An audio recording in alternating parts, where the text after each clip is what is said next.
Dr. Eric Kelly III and a host of phenomenal speakers from all around the globe for this 7-day virtual event that you don't want to miss. The mission of the Black Business Expo is to raise scholarship money from kids all the way from high school all the way from college. The Black Business Olympics is one of the largest Black business showcases in the world. It is an opportunity for businesses and companies to showcase their businesses globally. We are going to be giving away laptops up to $5,000 away to students. Again, I'm Olivia Appleberry, the founder of 2 Cents Finance and one of the speakers for the expo. I am so excited to see you there. For more info, go to www.blackbusinessexpousa.com or call 919-308-9090 and hope to see you there. I am Black Business. From the moment I wake until the time I sleep. Yes, I am Black Business.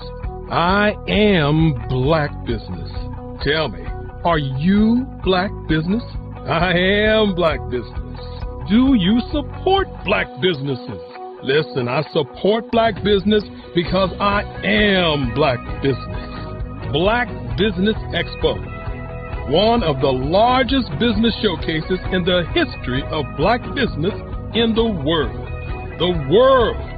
Sign up today at www.blackbusinessexpousa.com or call 919-308-9090. I am Black Business. I am Black Business. From the moment I wake until the time I sleep, I am Black Business. I am Black Business. Are you Black Business? I am Black Business. Do you support Black businesses? I support Black business because I am Black Business. Black Business Expo, one of the largest business showcases in the history of Black America in North Carolina.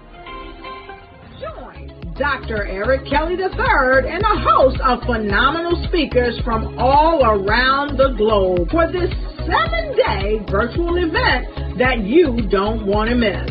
The mission of the Black Business Expo is to raise scholarship money from kids all the way from high school all the way from college. The Black Business Olympics is one of the largest Black business showcases in the world. It is an opportunity for businesses and companies to showcase their businesses globally. We are going to be giving away laptops up to $5,000 away to students.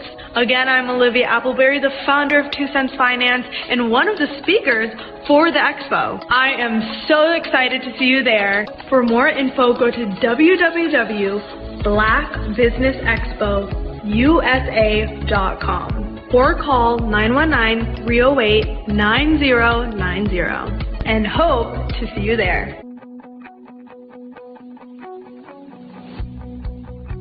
I am Black Business.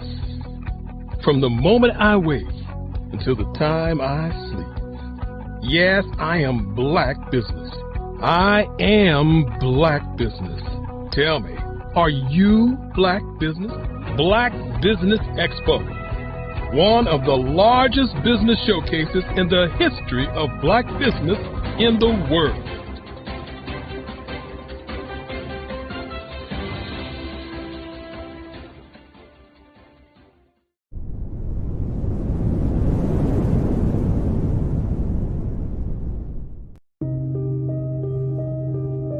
The Black Business Expo is changing my life. This year, they are giving away laptops and even $5,000 in cash to students just like me. I'm Alexis, and I want to go to college to fulfill my dream of becoming an entrepreneur. Help the Black Business Expo going to www.blackbusinessexpousa.com and also becoming a vendor, a sponsor, or donating.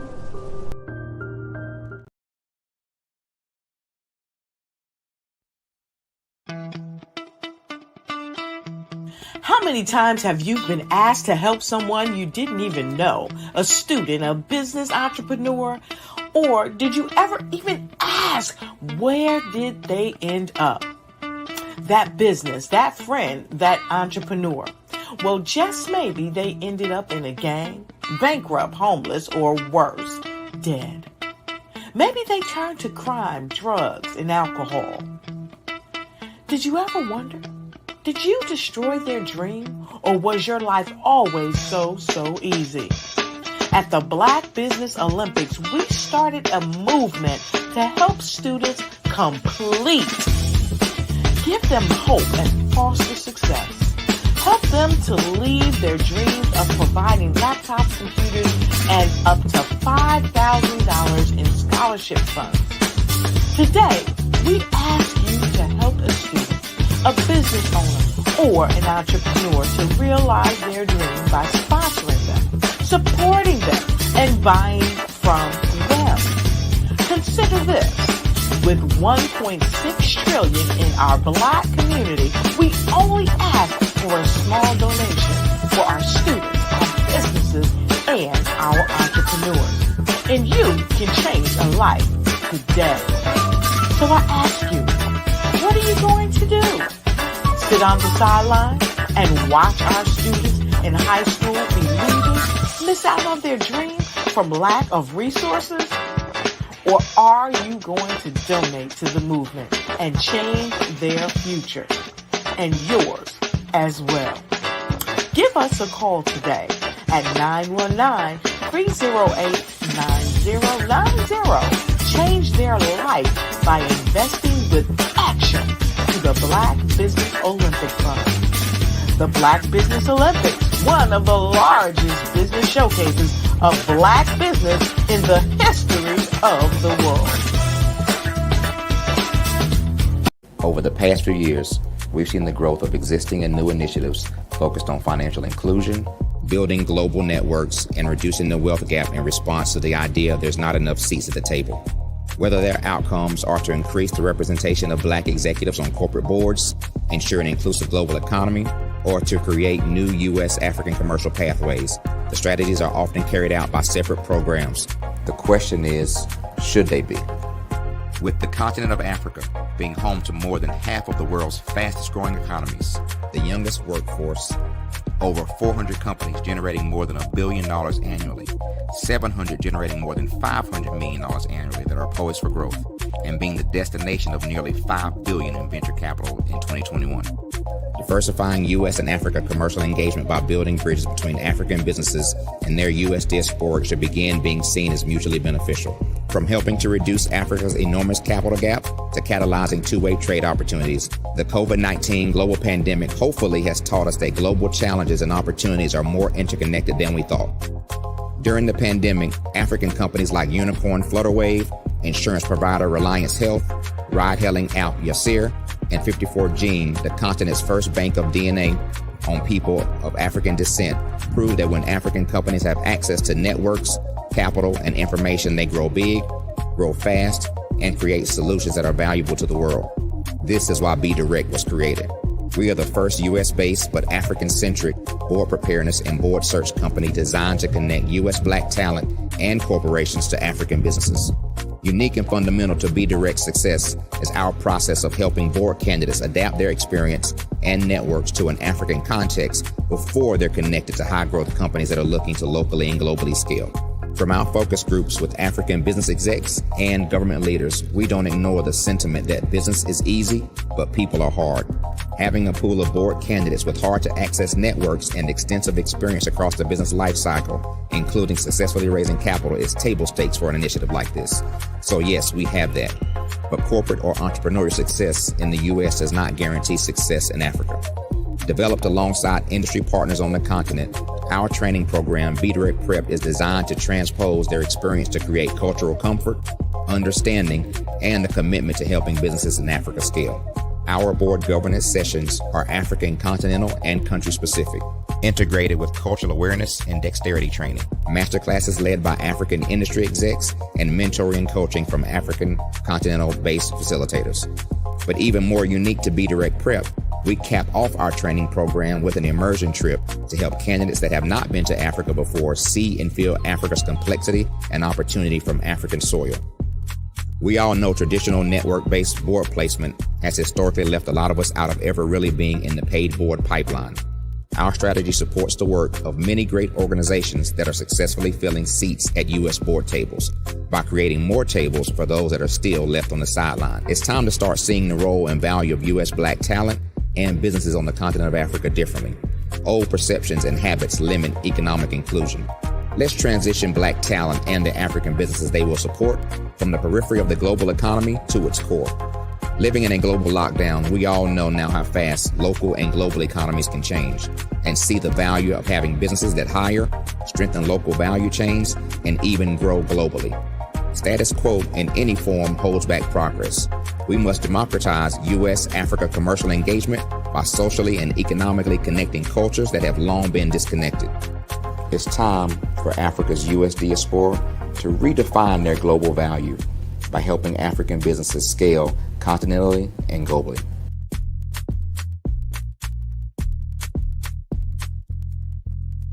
I'm Ramon Ray, founder of Smart Hustle Magazine and smallbiztechnology.com.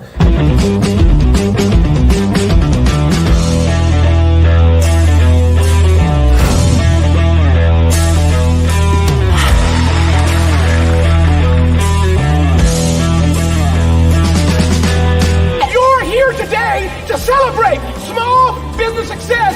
Stand up on your feet.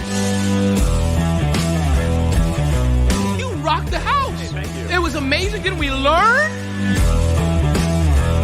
For me, success comes from failure. One thing not to do is shake somebody's hand like this.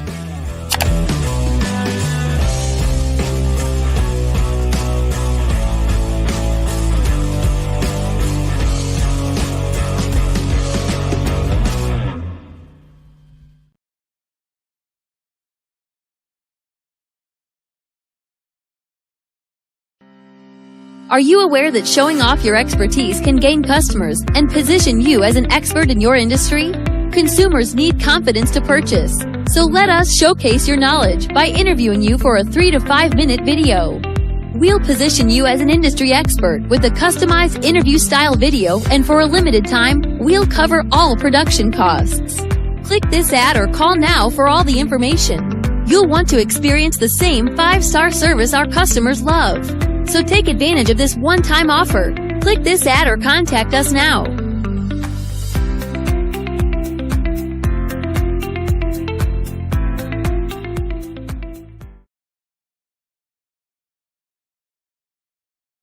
I was born in a little village on the island of Haiti.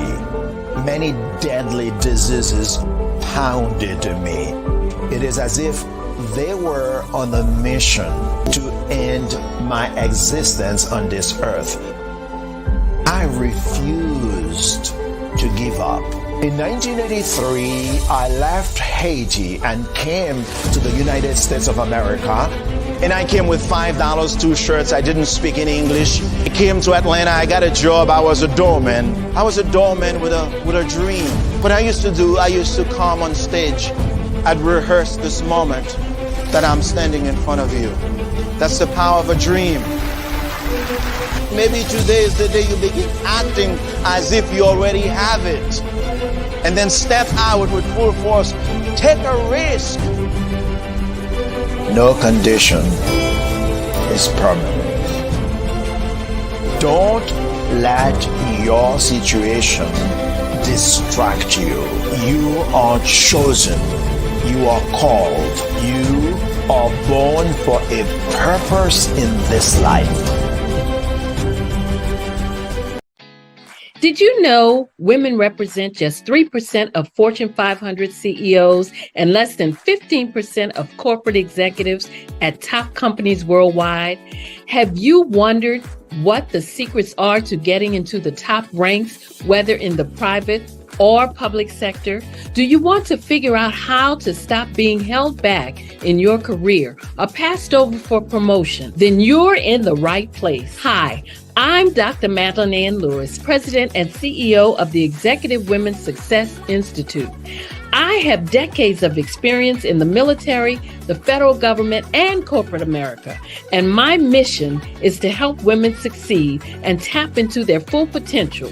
I want to reach 1 million+ women around the world to become the leaders they are meant to be. So if you want to move into a management or executive level position, or maybe you are a female veteran transitioning out of the military into business entrepreneurship, then reach out to the Executive Women's Success Institute at 301-693-3284. Let us get you on the fast track to success.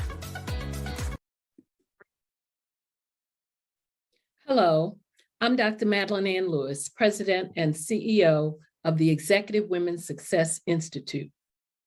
And my genius is helping women accelerate the path to success.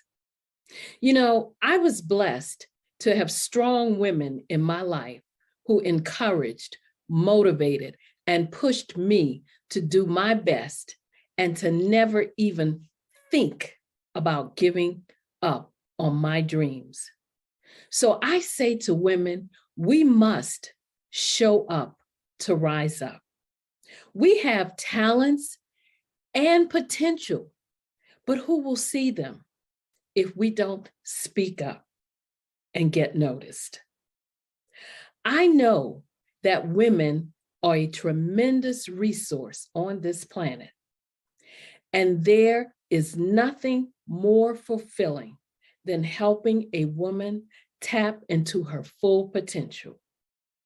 I do this because I want to be a part of helping as many women as I can to show up, to rise up. I do this because genius is common.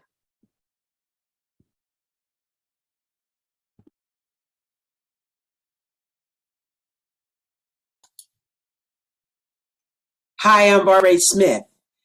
Genius is common. My genius is executive coaching and professional corporate training. As the master executive coach and corporate training ambassador for the Genius is Common movement, I help business owners craft their stories in such a way that you know exactly what they do, what they have, and what they bring to the table. Many times as business owners, we are asked, so what do you do for a living? And we could be crushing in our businesses, but we're not quite sure exactly what to say in a short amount of time. Well, I help you take those stories that are the reason why you're in business and why you're so passionate about your business and craft them in such a way that people are drawn to you as opposed to being repelled by you. Because every conversation, every time you talk to someone about your business, you are excited about it. But are you really conveying what you do, what you have, and what you bring to the table? And do really people understand why you care so much and why they should care that you have the solution to their problem? Well, I'm here to help you with that. As a master storyteller, I can help you with your stories and spin them in such a way that they are intriguing and fascinating. People want to listen to you talk about your business. That's why at the Genius is Common movement, I am the master executive coach and professional training ambassador. That's my genius. And genius? Oh yeah, it's common.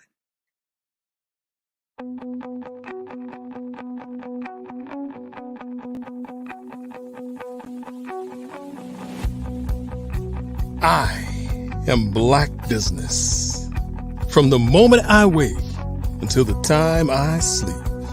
Yes, I am Black Business.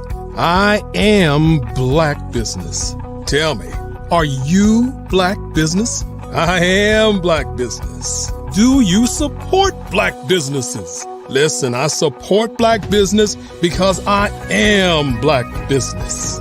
Black Business Expo, one of the largest business showcases in the history of Black business in the world. The world! Sign up today at www.blackbusinessexpousa.com or call 919-308-9090. I am Black business.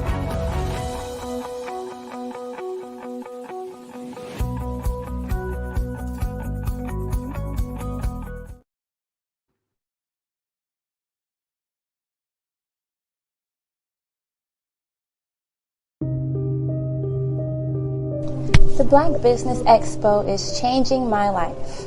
This year, they are giving away laptops and even $5,000 in cash to students just like me. I'm Alexis, and I want to go to college to fulfill my dream of becoming an entrepreneur. Help the Black Business Expo going to www.blackbusinessexpousa.com and also becoming a vendor, a sponsor, or donating. Good afternoon, business owners, entrepreneurs, thought leaders, and corporations. Welcome to the Black Business Network.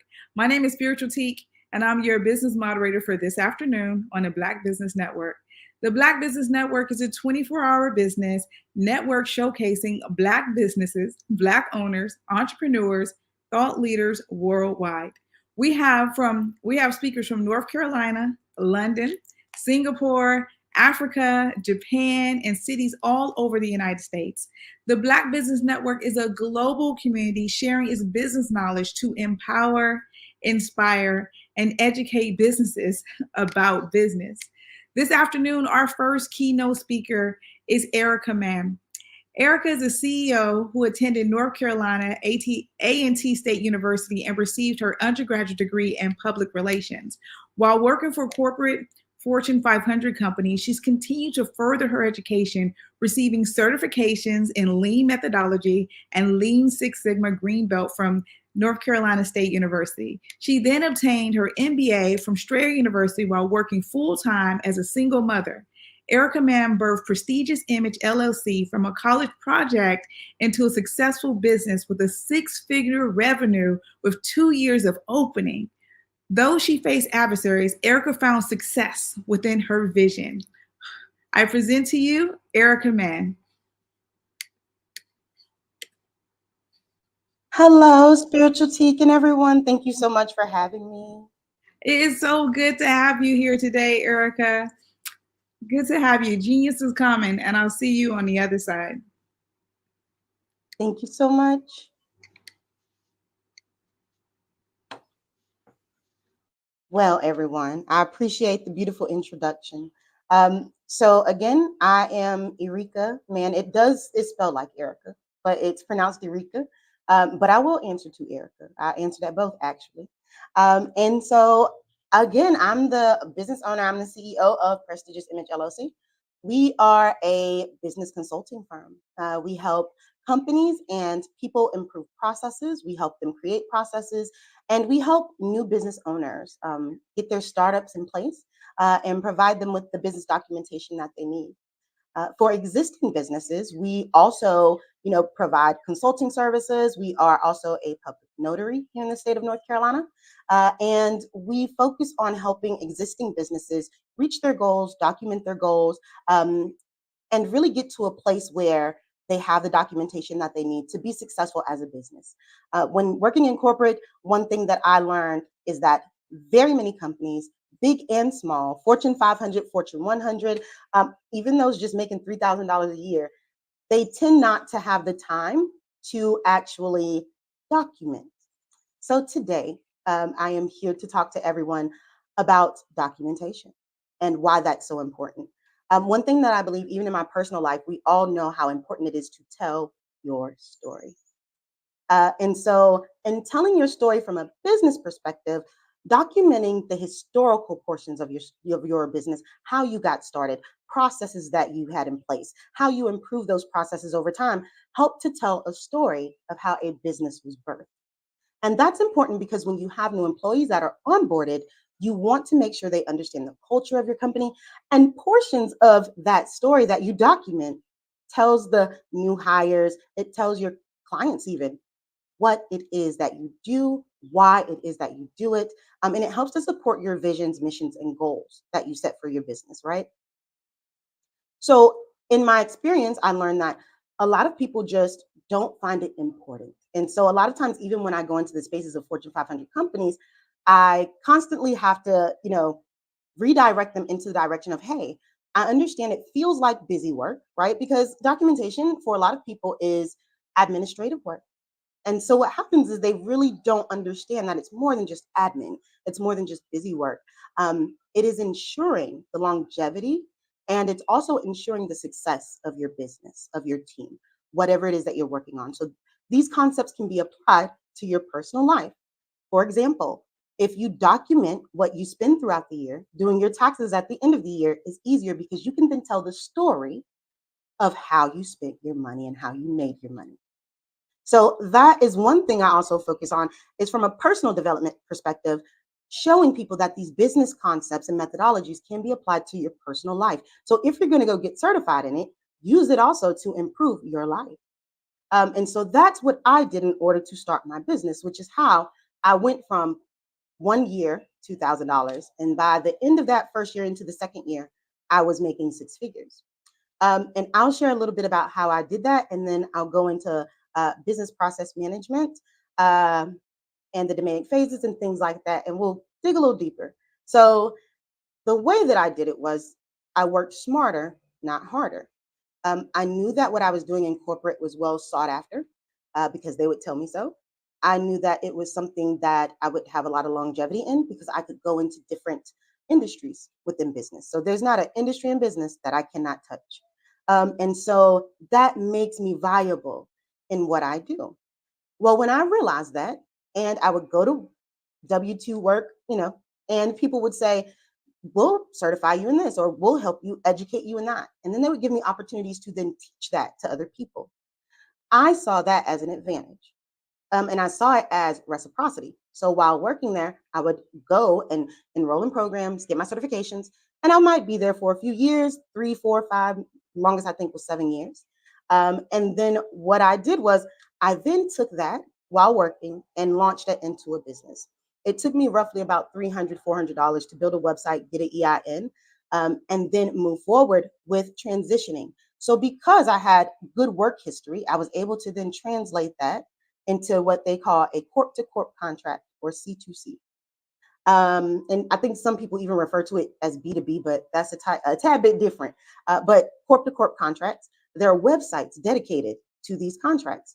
So as long as you have an EIN, a website, and a reasonable resume that fits the descriptions, or you can find people who have these skills, and you can actually become a resource and help them find placement in exchange for fees from the actual company that's looking for someone to fulfill that C2C contract.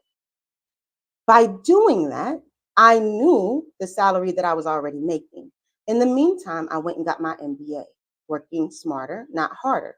At the point of getting my MBA, I realized that the MBA program was covering business process management, process mapping, as well as Lean and Lean Six Sigma. So I went and got certified at the same time.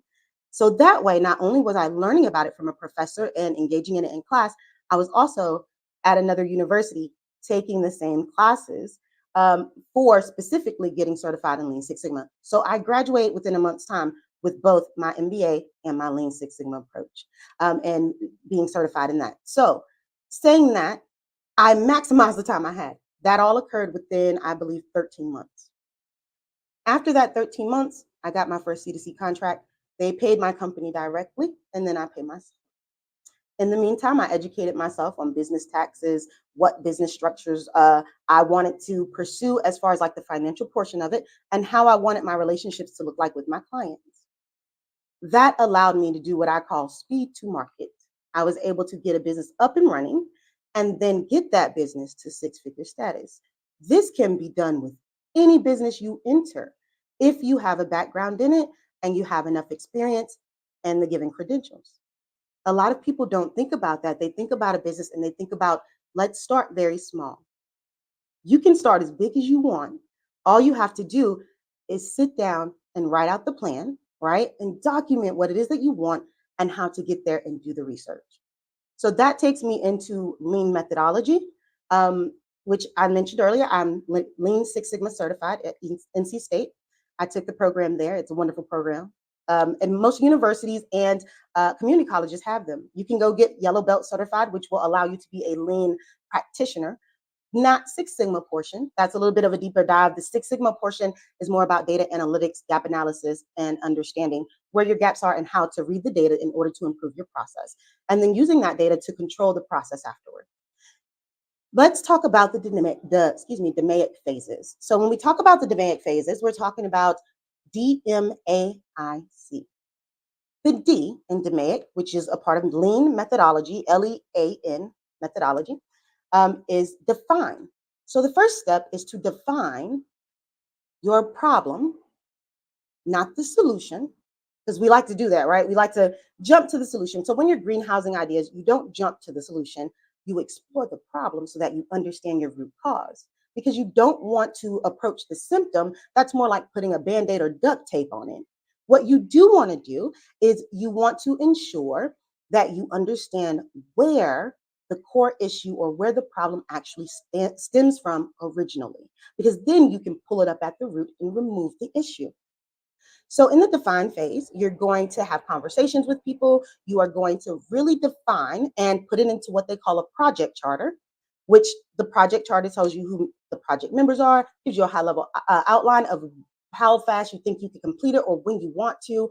And again, none of this is set in stone at that point, but you're defining your problem. You're going to do a problem statement and you're going to talk about what the problem is and what the pain points are. And then you're going to talk about in that project charter in the define phase, you're going to talk about what the problem kind of entails, anything around it that it impacts, and anything that you know about risk or blockages when it comes to that problem. So what the project charter and the define phase does, it helps you to better understand and become an expert in what the issue is, so that as you move through the rest of the DMAIC phases, you are able to effectively approach the issue and give yourself the best chance at ensuring that you have a viable solution. With that being said, the next phase in DMAIC is M, and that is for measure. So in the measuring phase, you are going to do your Pareto charts, which is a chart that helps you analyze the issues and causes that you found. And it helps you determine how frequently those things occur. So as you do the Pareto chart and you go through the measure phase, you are also process mapping. A process map is a pictorial view of a process. It could be a process where, someone comes into a restaurant, they walk to the counter, just to give an example. They approach the person at the register enters and it goes through that step. When I say pictorial, what I mean is that a process map is a collection of universal symbols that are used across the industry. So let's talk about the industry. That's any industry. So a process map is actually a guide to ensure that there is a universal language. So I could definitely create a process map for my company, take it to another company, and they should be able to read it. What that means is that this is something that you can get certified in. And it doesn't, to be honest, it's very inexpensive. So one thing I do is I research how to get a return on your investment with, credentials. So some of the things that you can certify yourself in for $50, for example, customer experience, about $50. But what customer experience is, customer service. If you've ever worked at McDonald's or any other place, you can definitely say that you have that. If you have a small business, or even if you had a lemonade stand as a child, you can say, I understand customer service. You simply go take a test, pay $50, and now you've added about $25,000 to $50,000 worth of revenue to your net worth as an individual in the workforce. Now, That also helps you as a business owner, which is where we would like for people to move to. So in the measure phase, and you would process map these types of things out with signs and symbols that represent the who, what, when, and where. And then you would put notations in about the how.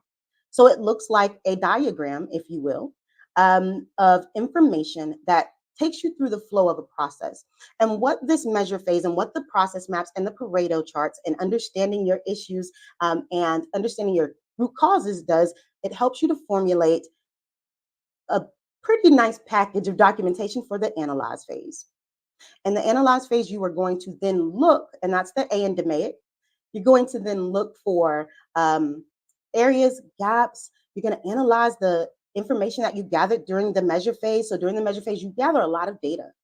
And during the analyze phase, you look at that data and you say, is the data necessarily pointing to where we thought the problem originated? And that analyze phase allows you to gear up to understand what it is that you actually need to improve a process. So when you are analyzing, you want to make sure you do root cause analysis, failure mode and effective analysis, which they call FMEA, or identifying possible products, services, process failures. There are lots of things that you look at during that point. And you just take your time through that. And so these things kind of occur in each phase, probably about 30 days or longer. It can be shorter depending on the size of the work or the issue that you're dealing with. The next part that you're going to approach in the DMAIC phase is improve. In the improve portion, you're talking about process performance. So you're going to address and eliminate the root causes that you found. So there may be more than one. But the ones that you find in the analyze phase and in the measure and define phases, you gather those all up and you create solutions to improve.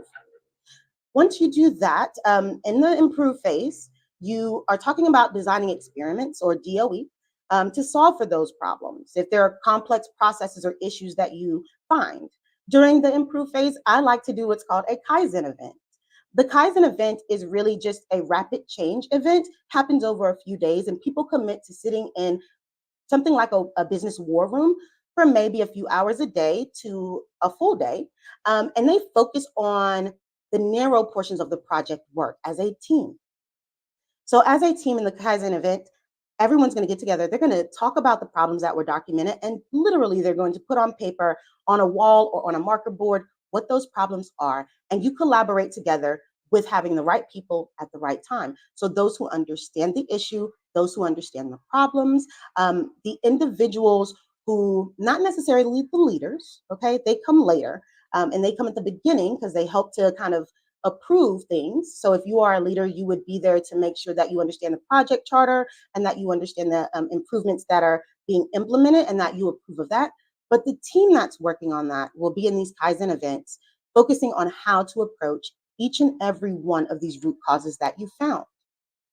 During the improve phase, you're going to also work with maybe a development team if you're working on something technical, or another project team who will, I guess, put out an output of that improve phase. So whatever your output is, whatever your end goal is, they will work on creating those solutions for you.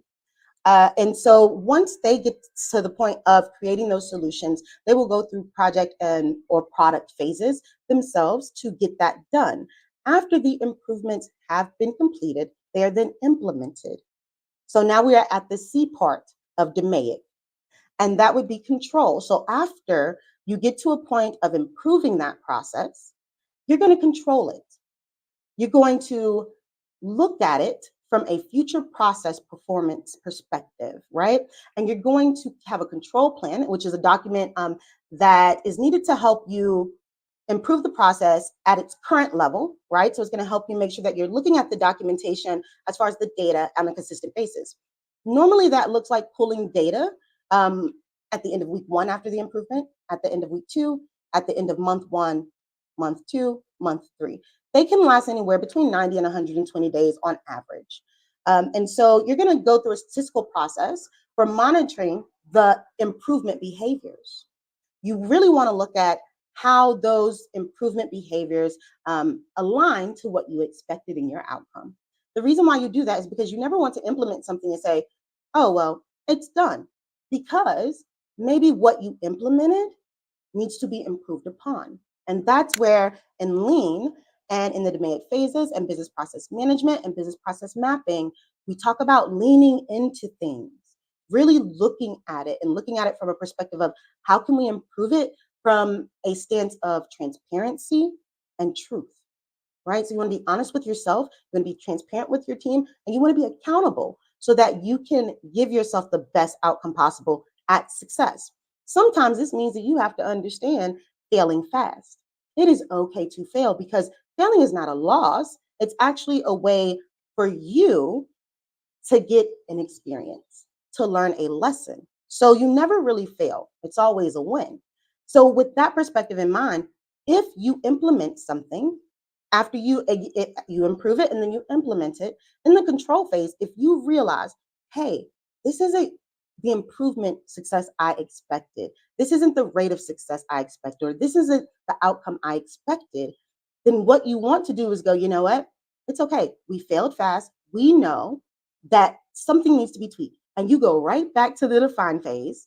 You look at the process that you implemented at the end of the control, and you say, how can we improve this again? That way, you get what's called speed to market.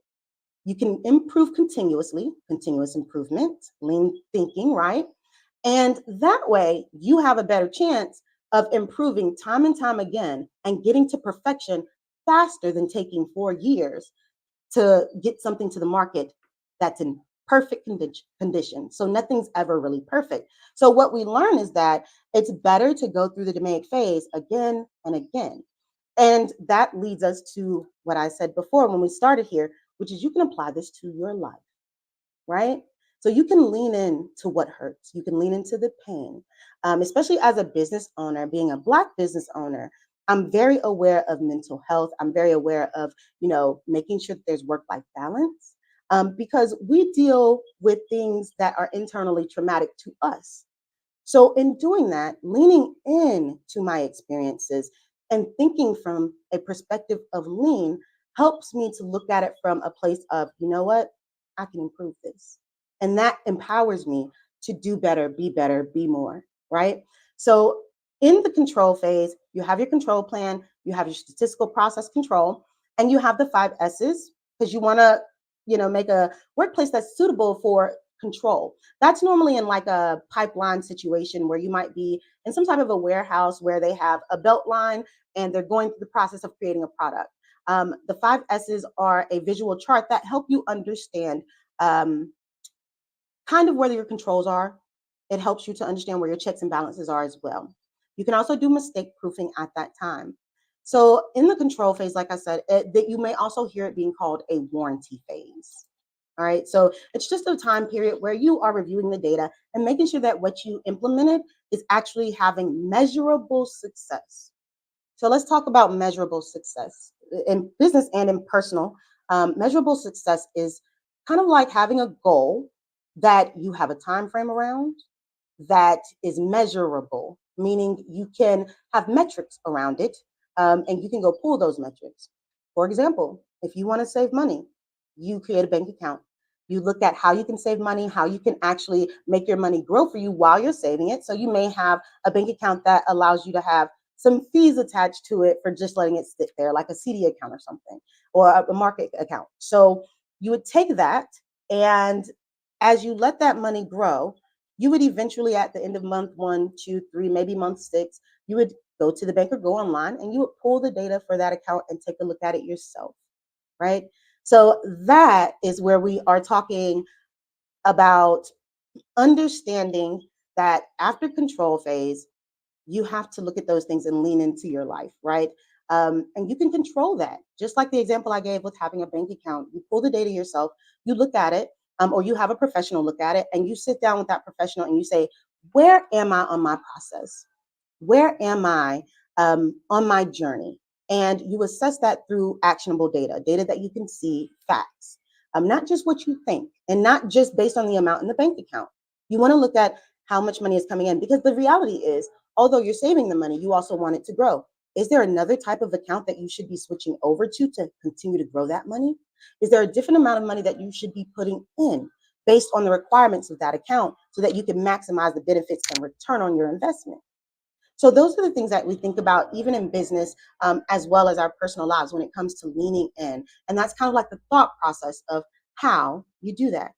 Part of my business also teaches this information to children, which is actually quite easy because what you do is you give them something like making a pizza. And that is a process that you map out. And then you say, well, how can I make the pizza faster? That's process improvement. So you do a flow chart with the kids, and then you go through the process of let's make a pizza. How long did it take us to make the pizza? And you actually, instead of looking at instructions, which tell you it takes 15 minutes to cook, you do it yourself.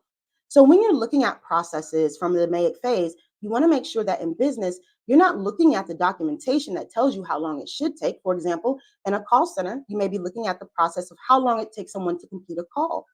Well, based on what the company has, documented, it may look like it should take no more than 3 minutes. But if you observe the actual person who's doing the job and observe what they're doing, and then see if they're doing exactly the process that the company has on paper, I guarantee you 90% of the time, you will find that we are not doing the process that's on paper. So the process on paper is obsolete, which is why documentation is important, because you wouldn't know that unless you documented it, right? From the perspective of the person on the phone, as well as the company requirements document that tells you how long it should take.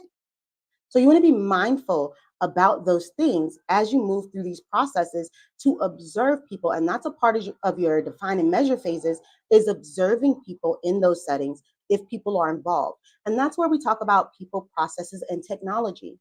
It's not enough just to look and assess your business from a people perspective. Like, how many people do you have on board? What are their skill sets? How long does it take them to do work? Or what is it that they need that you have to provide as a leader? But you also want to look at the processes that you give them, because sometimes the people aren't what's broken. You don't need new employees.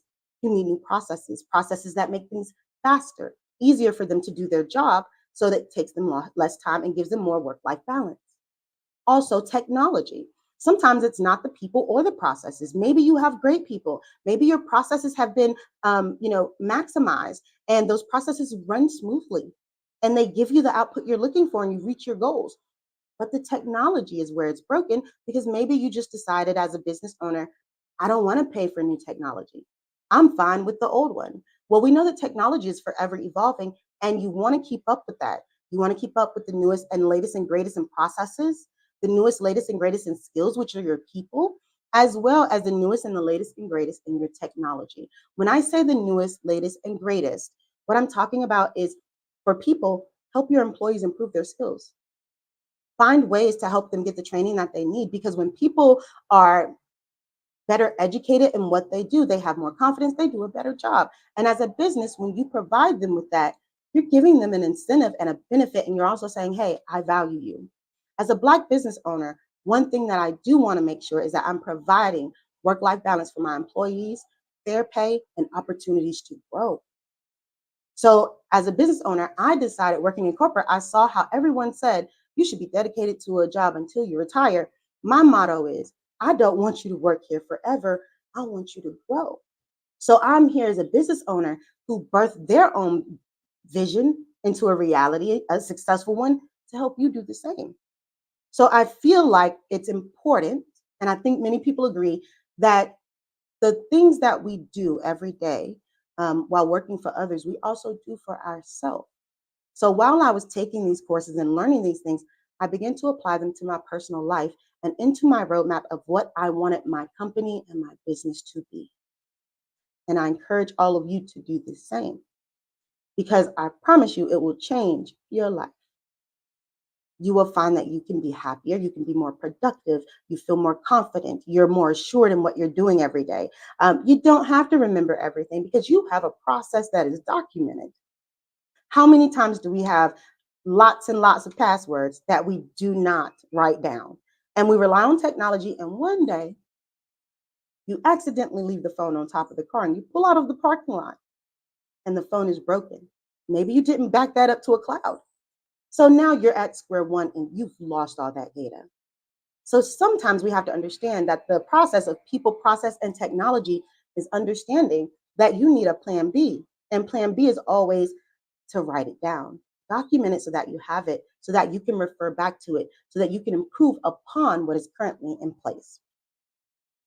Now, I mentioned a certification earlier about CX or customer experience. That was about roughly between $25 and $50.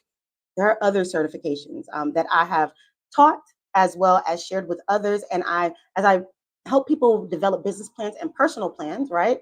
Personal development and business development plans. I also include these things so that they can continue to further their education. Not everything is about a 4-year degree, right? But everything is about educating yourself, because you are not living if you are not changing, which means if you are not learning, how can you change? Change is the process of learning. That's why we have a change management process, because the way that people receive change will dictate whether or not they can absorb the change and learn from it. So with that being said, another one that people can use and get certified in is business process mapping. You can do that by going to omg.org, I believe, or Object Management Group is what you can Google. The Object Management Group, excuse me, they actually house the blueprint, if you will, for all of the shapes that you use to create a process map using the universal language that can be transcended across industries. So again, you will go to companies or you will find people who process map and they don't, like, maybe you are process map literate and you just can't read it because they're not using the industry standard. So be sure as you move throughout life that you understand the difference between what your personal standard, your personal business culture is, and what the actual industry standards are, because that's going to help you in the long run as you create relationships with other businesses and take on more clients, so that you can have processes documented that allow you to effectively communicate what it is you do, what it is you need, what it is you want, and what it is your goal, vision, and missions are to other companies and clients. So that's why that's important. And again, the certifications don't cost a lot. I believe Object Management Group might be under $250 to get a process mapping certification, and you can use that to teach. So let's talk about that a little bit. When you talk about getting these certifications, understand that that is lean thinking within itself, because what I did was I took those certifications and turned them into business offerings for my company, which helped to create additional revenue opportunities for me. So once I got certified, I said, you know what? I can teach people how to business process because I've done it and I'm certified. And when you come from that perspective, people are more inclined to help you. So I hear a lot of people say, well, you don't need certifications, you don't need these things, but you do need to educate yourself. That is important.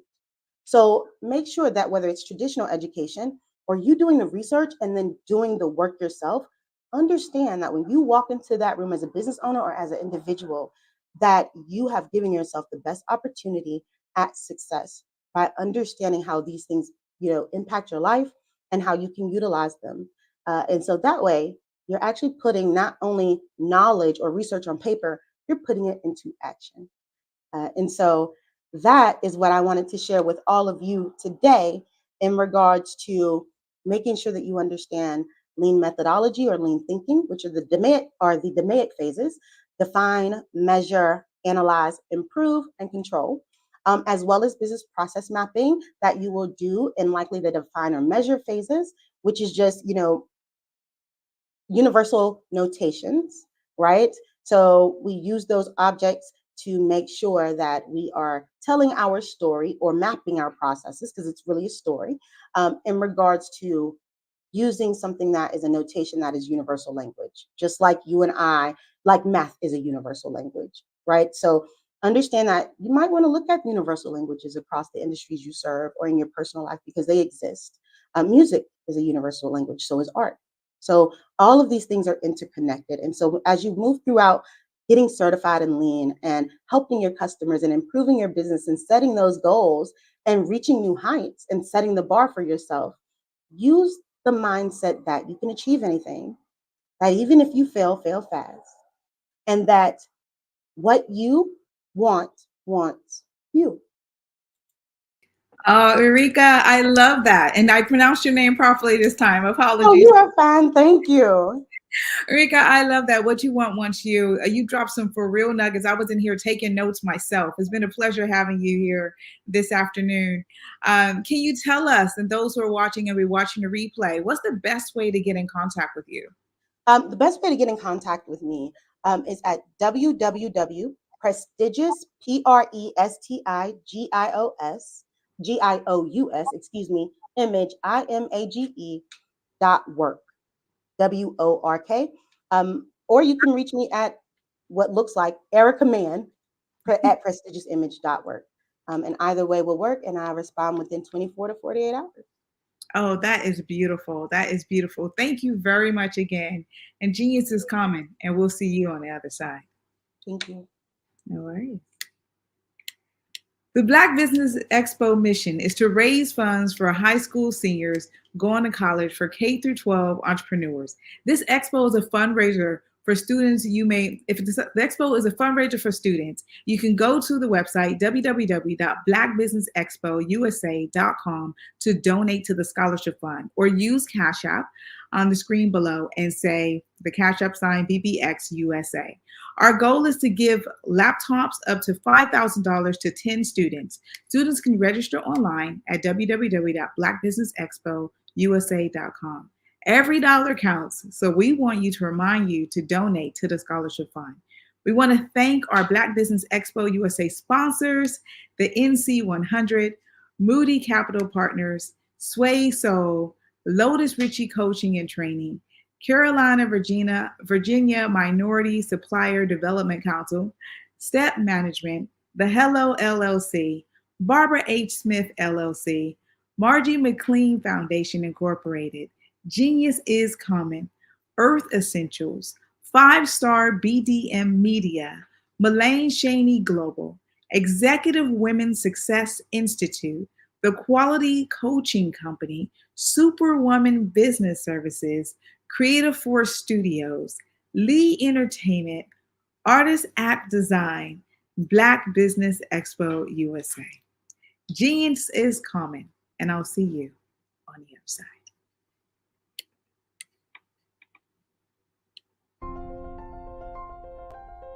What if you could build your own city? A place where every child can find nurturing people to help them achieve their full potential. A place where every adult can access job training support, where health education is abundant, where social justice ruled the land.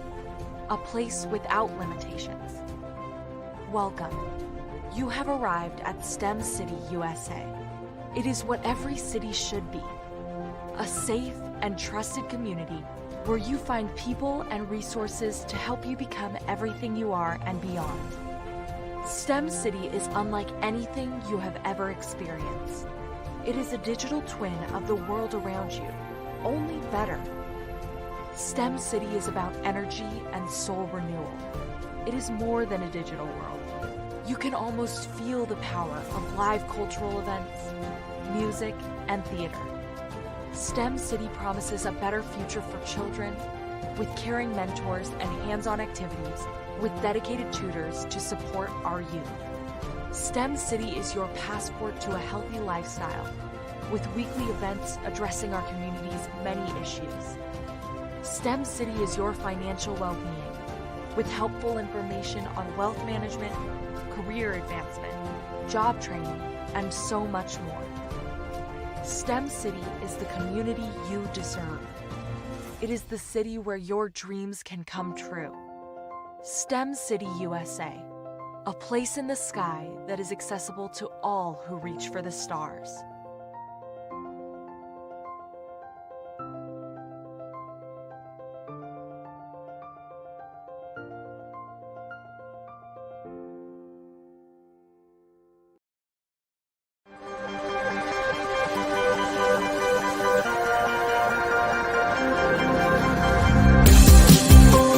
The Black Business Expo's mission is to raise funds for high school seniors going to college or K-12 entrepreneurs.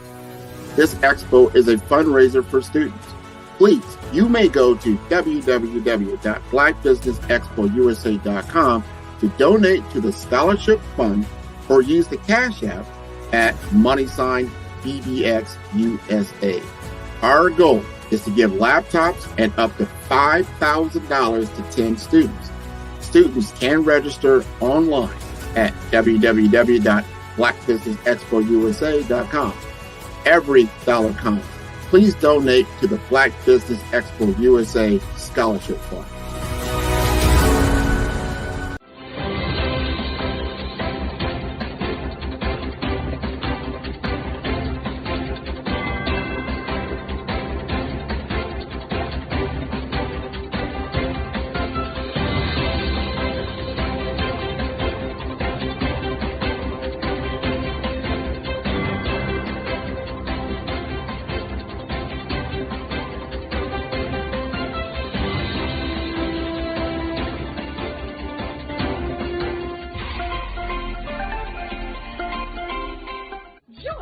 Dr. Eric Kelly III and a host of phenomenal speakers from all around the globe for this 7-day virtual event that you don't want to miss.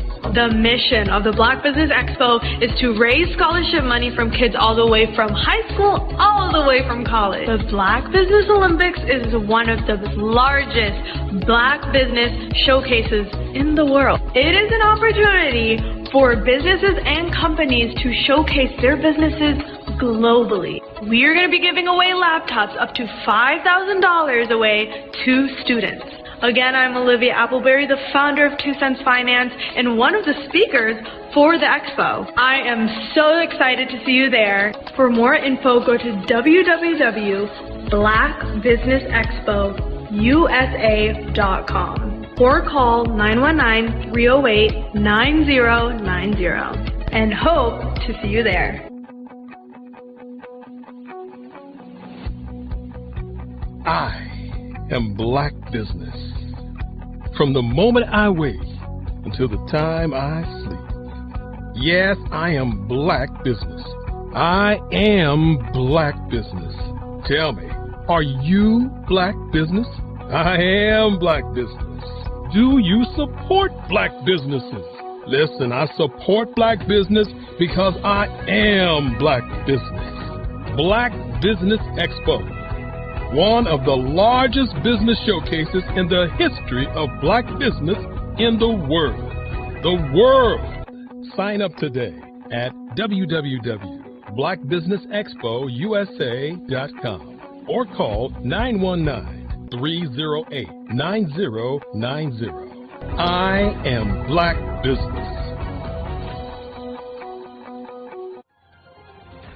I am Black Business. From the moment I wake until the time I sleep, I am Black Business. I am Black Business. Are you Black Business? I am Black Business. Do you support Black businesses? I support Black business because I am Black business. Black Business Expo, one of the largest business showcases in the history of Black America in North Carolina. Join Dr. Eric Kelly III and a host of phenomenal speakers from all around the globe for this 7-day virtual event that you don't want to miss. The mission of the Black Business Expo is to raise scholarship money from kids all the way from high school, all the way from college. The Black Business Olympics is one of the largest Black business showcases in the world. It is an opportunity for businesses and companies to showcase their businesses globally. We are going to be giving away laptops up to $5,000 away to students. Again, I'm Olivia Appleberry, the founder of 2 Cents Finance and one of the speakers for the expo. I am so excited to see you there. For more info, go to www.blackbusinessexpousa.com or call 919-308-9090 and hope to see you there. I am Black Business. From the moment I wake until the time I sleep. Yes, I am Black Business. I am Black Business. Tell me, are you Black Business? Black Business Expo, one of the largest business showcases in the history of Black business in the world.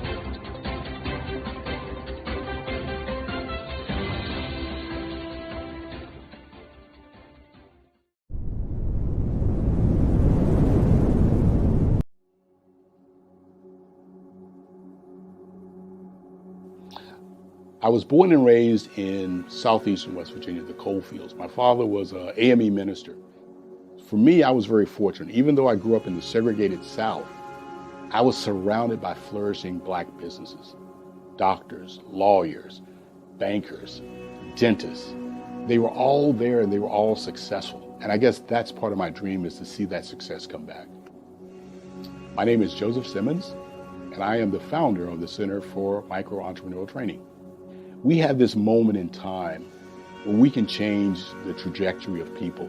And our focus is on women, Black and brown entrepreneurs, and their access to capital, their ability to build thriving businesses, the ability to employ people. There's a study that showed that in those three communities, especially Black and brown communities, $1 stays in those communities for 30 minutes. In white community, $1 stays in their communities for 8 hours. So think about it. For you in a Black or brown community to get gas, to get food, to go to a restaurant, you've got to leave your community, take those dollars out of that community and take it to another community that's already being well served. So if we can reverse that, if we can go from 30 minutes to an hour to 2 hours, that's progress. That's what we need to do.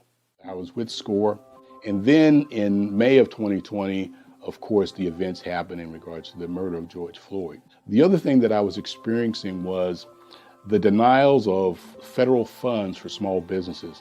And it revolved around one thing. These businesses were not being prepared for grants and for government programs. And I came up with the idea for the Center for Micro-Entrepreneurial based off those two things.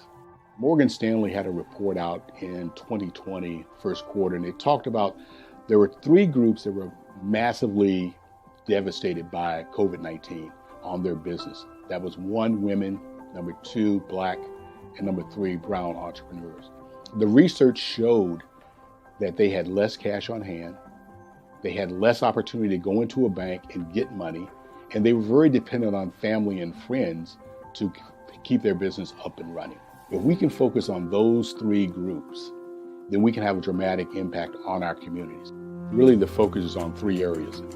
And those 3 areas are 1, the people, number 2, the courses, and number 3, a support network.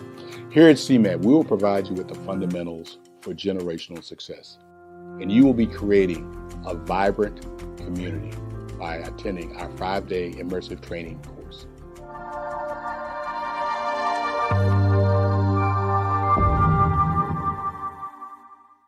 Are you a forward-thinking entrepreneur or business owner?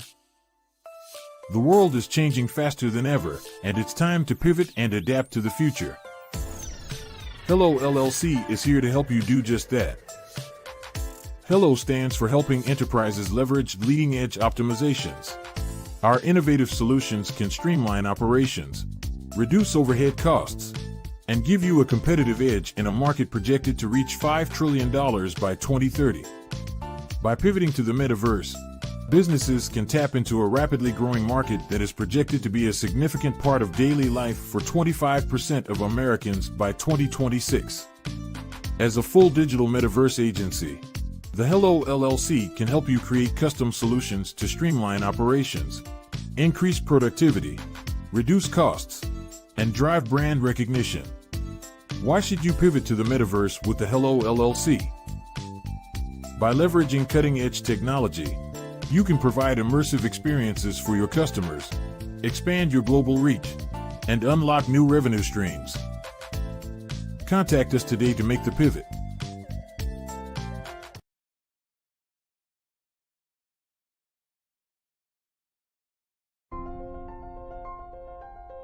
What if you could build your own city?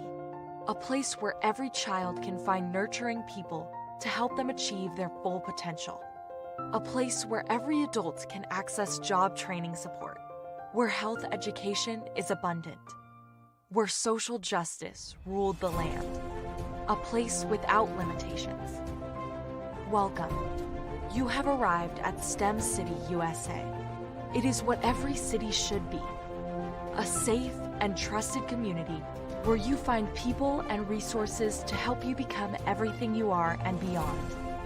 STEM City is unlike anything you have ever experienced. It is a digital twin of the world around you, only better.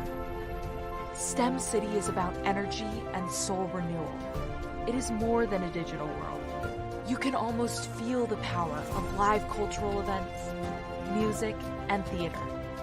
STEM City promises a better future for children with caring mentors and hands-on activities with dedicated tutors to support our youth.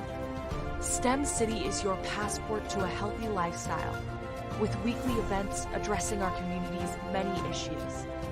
STEM City is your financial well-being with helpful information on wealth management, career advancement, job training, and so much more.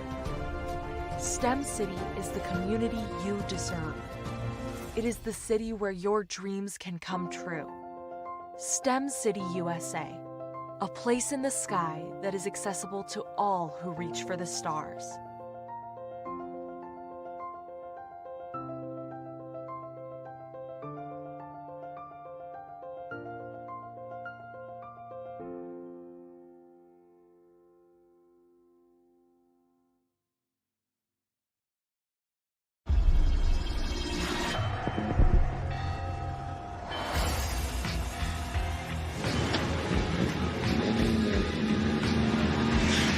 La connexion. La connexion.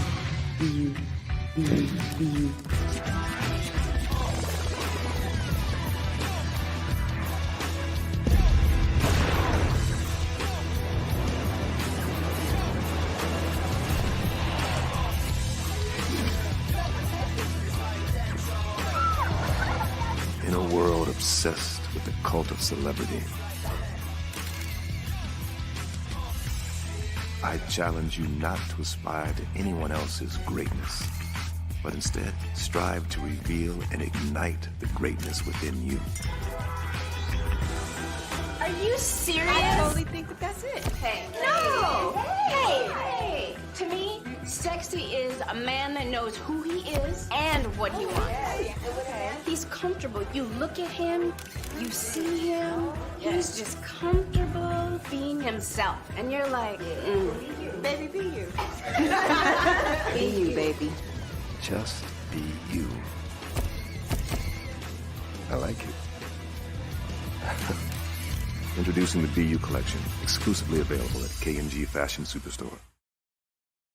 Absolutely. So our coaching program help people that have the lack of time, that lack strategies, and lack the confidence to go after their dream life. So we help them implement tools. We help them implement, I love to leave the inherited lack of finances or the education behind finances.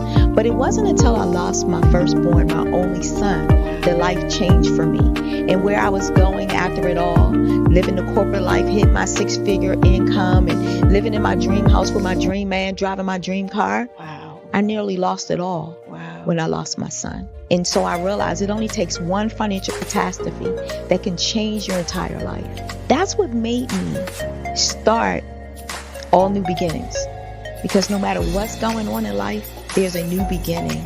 And because of that, we develop a program called Wise Minded. My little slogan is, don't just dream it, let's live it. If they want to connect with you or work with you, what is the best ways for them to be able to do that?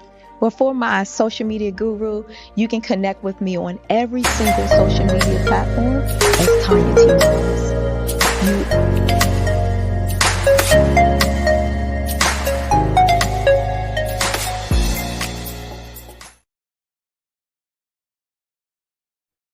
Hey everyone, it's Grant McGaw, CEO of 5-Star BDM and host of the award-winning Follow the Brand podcast and TV series, where I help you to build a 5-star brand that people will follow. My genius is personal brand development through intelligent communication and helping you achieve your business and career goals. I am a requested speaker on digital technology and brand development issues. I want to work with you to increase the value of your current opportunities while attracting new ones. Every one of you is unique, and we all share challenges that can be addressed through smart branding. As a superconnector, I work with you as an executive coach to guide you along the complicated business and career development road, providing the enhancement tools and information you need to succeed. Together, I will help you succeed in today's challenging business climate. I will evaluate and measure your progress. Best of all, I am right alongside you every step of the way. Build the brand called you. Genius is coming.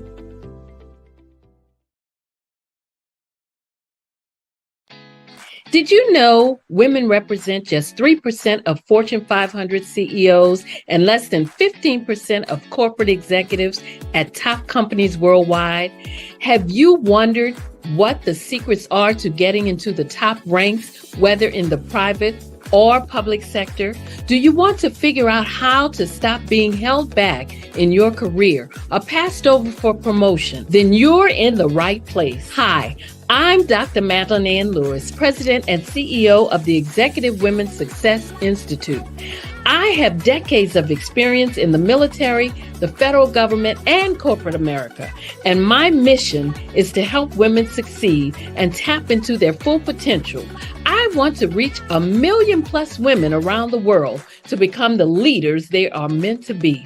So if you want to move into a management or executive level position, or maybe you are a female veteran transitioning out of the military into business entrepreneurship, then reach out to the Executive Women's Success Institute at 301-693-3284. Let us get you on the fast track to success. Hello, my name is Kiasi Helm and I'm 14 years old. I think my genius would probably have to be setting goals and achieving them. I say this because ever since I was young, I always wanted to be an author, and at age 11, I ended up achieving this. But not only did I end up becoming an author, I ended up becoming a public speaker, a publisher, a business owner, all these great things. The name of my business is Written by Kids Publishing Company. I decided to start this company because I thought it was important for me to help kids my age express themselves through literacy and just achieve their own goals. Because to me, achieving goals is the best thing in the world to feel. It's you just achieving things and aspirations that you set for yourself. And I know that everybody is capable of this because even if you don't end up achieving the goal, you still tried your best, and that's the most important thing. And everybody is capable of this because genius is common. Thank you.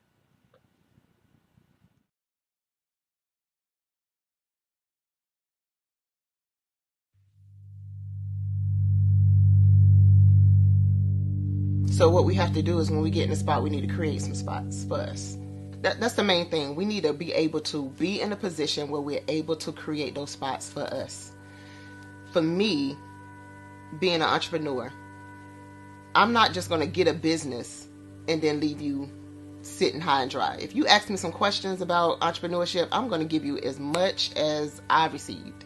I've seen people who made it, and then when you ask them, it's like, okay, now you have to pay me for the information, the same information I got for free. We probably in totally different cities. There's no way that we're going to bump heads or anything. We're not competing. Bring me up with you. And so I just think that whatever education that I have, then I need to be able to give that to my own as well. So create the spots. You can create the spots when you get there.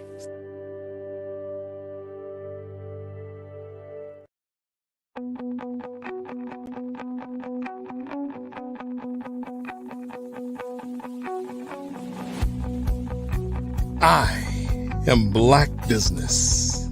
From the moment I wake until the time I sleep. Yes, I am Black Business. I am Black Business. Tell me, are you Black Business? I am Black Business. Do you support Black businesses? Listen, I support Black business because I am Black Business. Black Business Expo one of the largest business showcases in the history of Black business in the world. The world! Sign up today at www.blackbusinessexpousa.com or call 919-308-9090. I am Black Business.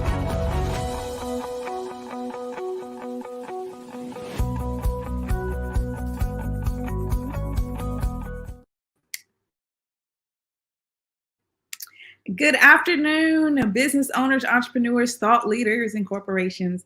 Welcome to the Black Business Network. My name is Spiritual Teak, and I'm your business moderator for this afternoon on the Black Business Network. The Black Business Network is a 24-hour business network showcasing Black businesses, Black owners, entrepreneurs, and thought leaders worldwide. We have speakers from North Carolina, London, Singapore, Africa, Japan, and cities all over the United States.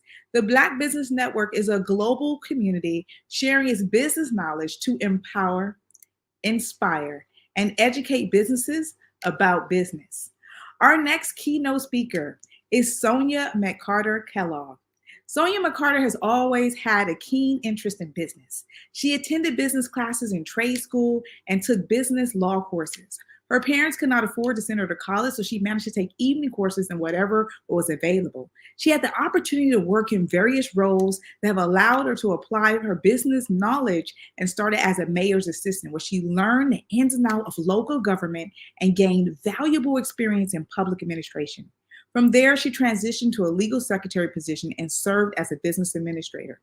One of the highlights of her career was being nominated as a Business Professional Woman of the Year. I present to you Sonia McCarter-Kellogg. Hi. Hi, gorgeous soul. Thank you. Genius is Good coming. morning. Good morning. Genius is coming. Well, afternoon. Genius is coming. Yeah, afternoon. Yes, absolutely. Absolutely. Genius is coming, darling. And I'll see you on the other side. Have a good show. Thank you. Thank you. And good afternoon to everyone. Again, my name is Sonia McCarter-Kellogg. I am CEO, founder of SMC Management Solutions, and we are located in Gaston, Alabama. As the moderator has said, that I have always had a keen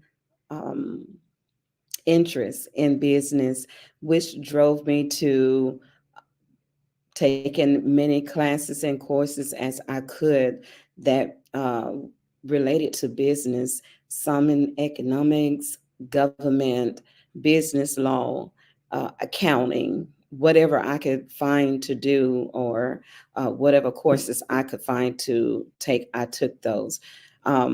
Also, I later on took college.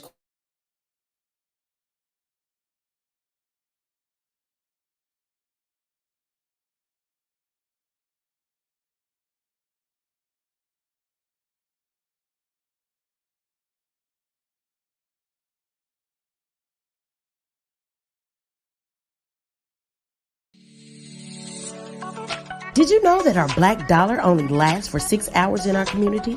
Yet other communities, their dollars last for 19 to 30 days. The Black Wall Street Nation. Black Wall Street Nation. Yes, that's why we created the Black Wall Street Nation. Black Wall Street Nation is a centralized directory available to all Black businesses across the world. It was created for businesses like you, the ones that want to start and the ones who have a dream that have already started, such as businesses like Drop in a Bucket Productions, Valito Foods, Sugar Tea Branding Firm, All the Dazzle, Bun Cakeaholic, Miss Riot, and you. We'll have marketing, seminars, and some funding coming soon just for you. So, we want you to come and join us. www.blackwallstreetnation.com. See you there.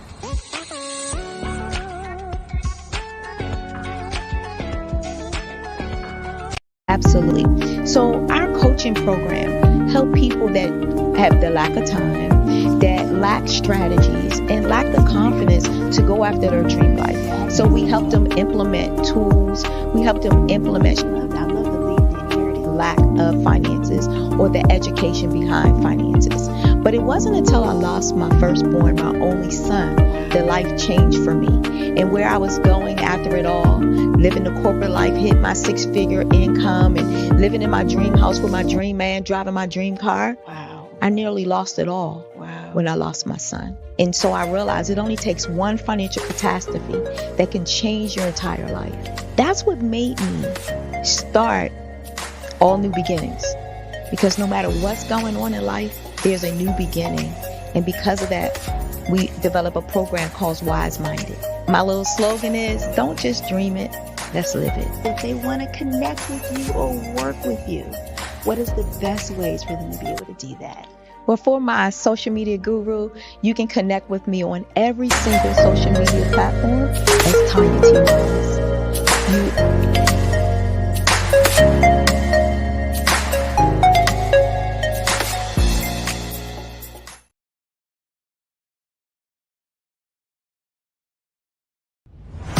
Social media is evolving. It's more vibrant, more colorful, more energetic, and so are you. It's not just photos anymore. It's video, it's audio, it's subscriptions. And now there's Fanbase, a new monetized social network. Fanbase delivers the complete native app experience with full content monetization for every user. No algorithms that shadow ban your engagement or growth, and no ads. Follow anyone for free and subscribe directly to your favorite creators for $4.99 a month. Plus, show some love by tipping on any post. Also, make a Fanbase page and monetize your content the same way. Finally, connect with your followers by posting the amazing content you already create. And now, get paid for it. It's time to energize and monetize. Because everyone's a fan of something, and everyone has a fan base. Over the past few years, we've seen the growth of existing and new initiatives focused on financial inclusion, building global networks, and reducing the wealth gap in response to the idea there's not enough seats at the table. Whether their outcomes are to increase the representation of Black executives on corporate boards, ensure an inclusive global economy, or to create new U.S. African commercial pathways, the strategies are often carried out by separate programs. The question is, should they be? With the continent of Africa being home to more than half of the world's fastest growing economies, the youngest workforce, over 400 companies generating more than $1 billion annually, 700 generating more than $500 million annually that are poised for growth, and being the destination of nearly $5 billion in venture capital in 2021. Diversifying U.S. and Africa commercial engagement by building bridges between African businesses and their U.S. diaspora should begin being seen as mutually beneficial. From helping to reduce Africa's enormous capital gap to catalyzing two-way trade opportunities, the COVID-19 global pandemic hopefully has taught us that global challenges and opportunities are more interconnected than we thought. During the pandemic, African companies like Unicorn Flutterwave, insurance provider Reliance Health, ride-hailing app Yasir, and 54Gene, the continent's first bank of DNA on people of African descent, proved that when African companies have access to networks, capital, and information, they grow big, grow fast, and create solutions that are valuable to the world. This is why Be Direct was created. We are the first U.S.-based but African-centric board preparedness and board search company designed to connect U.S. Black talent and corporations to African businesses. Unique and fundamental to Be Direct's success is our process of helping board candidates adapt their experience and networks to an African context before they're connected to high-growth companies that are looking to locally and globally scale. From our focus groups with African business execs and government leaders, we don't ignore the sentiment that business is easy, but people are hard. Having a pool of board candidates with hard-to-access networks and extensive experience across the business life cycle, including successfully raising capital, is table stakes for an initiative like this. So yes, we have that. But corporate or entrepreneurial success in the U.S. does not guarantee success in Africa. Developed alongside industry partners on the continent, our training program, Be Direct Prep, is designed to transpose their experience to create cultural comfort, understanding, and a commitment to helping businesses in Africa scale. Our board governance sessions are African continental and country specific. integrated with cultural awareness and dexterity training. Masterclasses led by African industry execs and mentoring and coaching from African continental-based facilitators. But even more unique to Be Direct Prep, we cap off our training program with an immersion trip to help candidates that have not been to Africa before see and feel Africa's complexity and opportunity from African soil. We all know traditional network-based board placement has historically left a lot of us out of ever really being in the paid board pipeline. Our strategy supports the work of many great organizations that are successfully filling seats at U.S. board tables by creating more tables for those that are still left on the sideline. It's time to start seeing the role and value of U.S. Black talent and businesses on the continent of Africa differently. Old perceptions and habits limit economic inclusion. Let's transition Black talent and the African businesses they will support from the periphery of the global economy to its core. Living in a global lockdown, we all know now how fast local and global economies can change and see the value of having businesses that hire, strengthen local value chains, and even grow globally. Status quo in any form holds back progress. We must democratize U.S.-Africa commercial engagement by socially and economically connecting cultures that have long been disconnected. It's time for Africa's U.S. diaspora to redefine their global value by helping African businesses scale continentally and globally.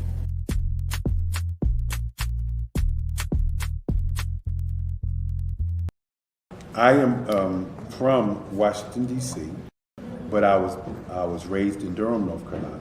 I came to Durham when I was about 5 or 6, and then I traveled back and forth to D.C. because it's where my people are from. One of the unique things about my family is my mother, she's also an artist. She does quilting, and she does a lot of artistic things. And then my son, he draws with both hands, his right hand and his left hand like I do. So that's kind of a family trait.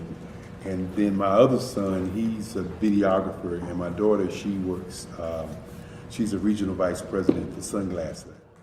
When you start out drawing and sketching, you want to continue to explore, each avenue. I do pastels, I do pen and ink, I do painting, I do acrylics. I haven't done oils yet, but I try to do all facets of art. What I say to a lot of times to people is, you can't put yourself in a box when you're an artist. You have to explore. And over the course of my life, I've tried to explore different mediums. I also do sculpture as well. I choose my subjects by the intensity that they have in their faces or the intensity that somebody is moving, because I do more than portrait drawings. I also do I do abstract, and then I do figurative drawing also. Well, what happened in this particular show is that I started out trying to come up with something that would be a little bit different than what everybody else is doing.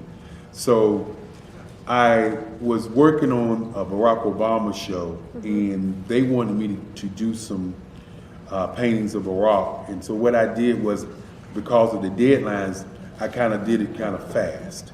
And then I realized when I was doing it fast, I enjoyed it. And so then I started doing other pieces the same way, and I started to enjoy those pieces also. And so I came up with this particular style, and it's a style of lines and colors. And what's interesting is that when I was in college, I did a show called Lines, Colors, and I talked about the boldness of the blacks, the hotness of the whites, and this is how this has come about, later on in my life.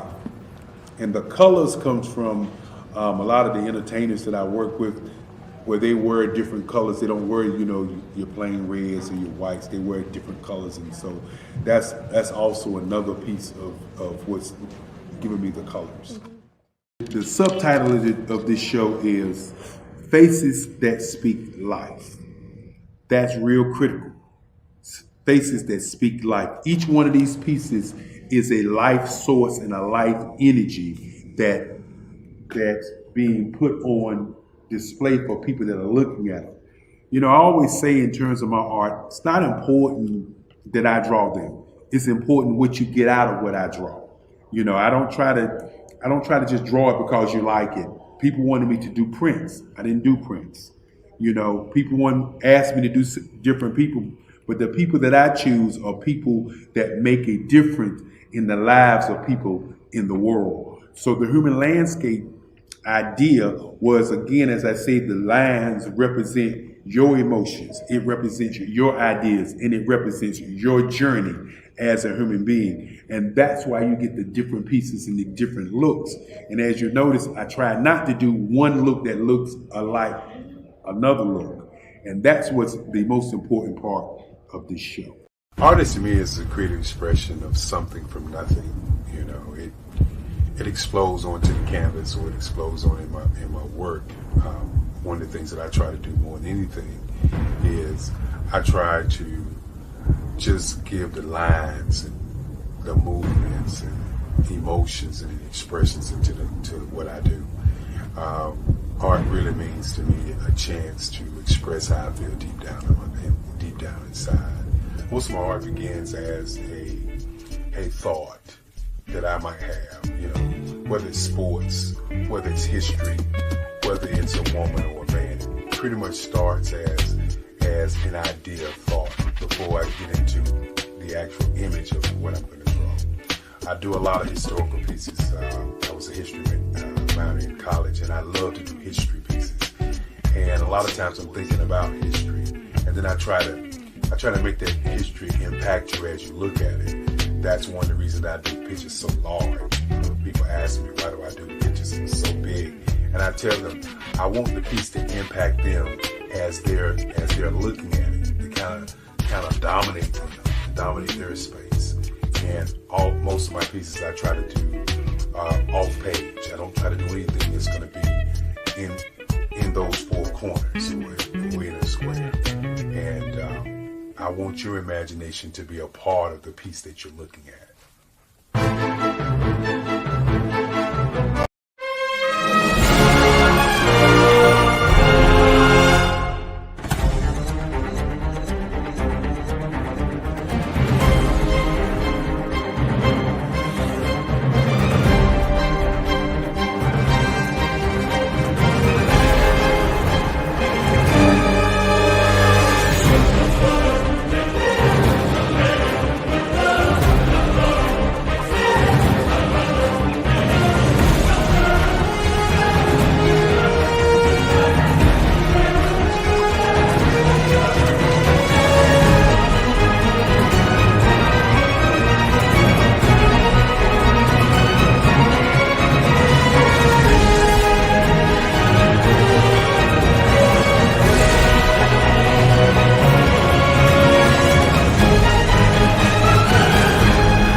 Sometimes you got to hear the news from the Black perspective, and more specifically, Black publishers. And that's exactly why you have to download the HeyTie app, the largest mobile app delivering breaking news, videos, and podcasts from 200 of your favorite Black publishers. Yes, 200 Black publishers delivering news as it happens, literally all in one app. Go to HAYTI.com or download the app in the Google Play Store or Apple App Store. It's completely free, along with information that you can trust, so go check them out.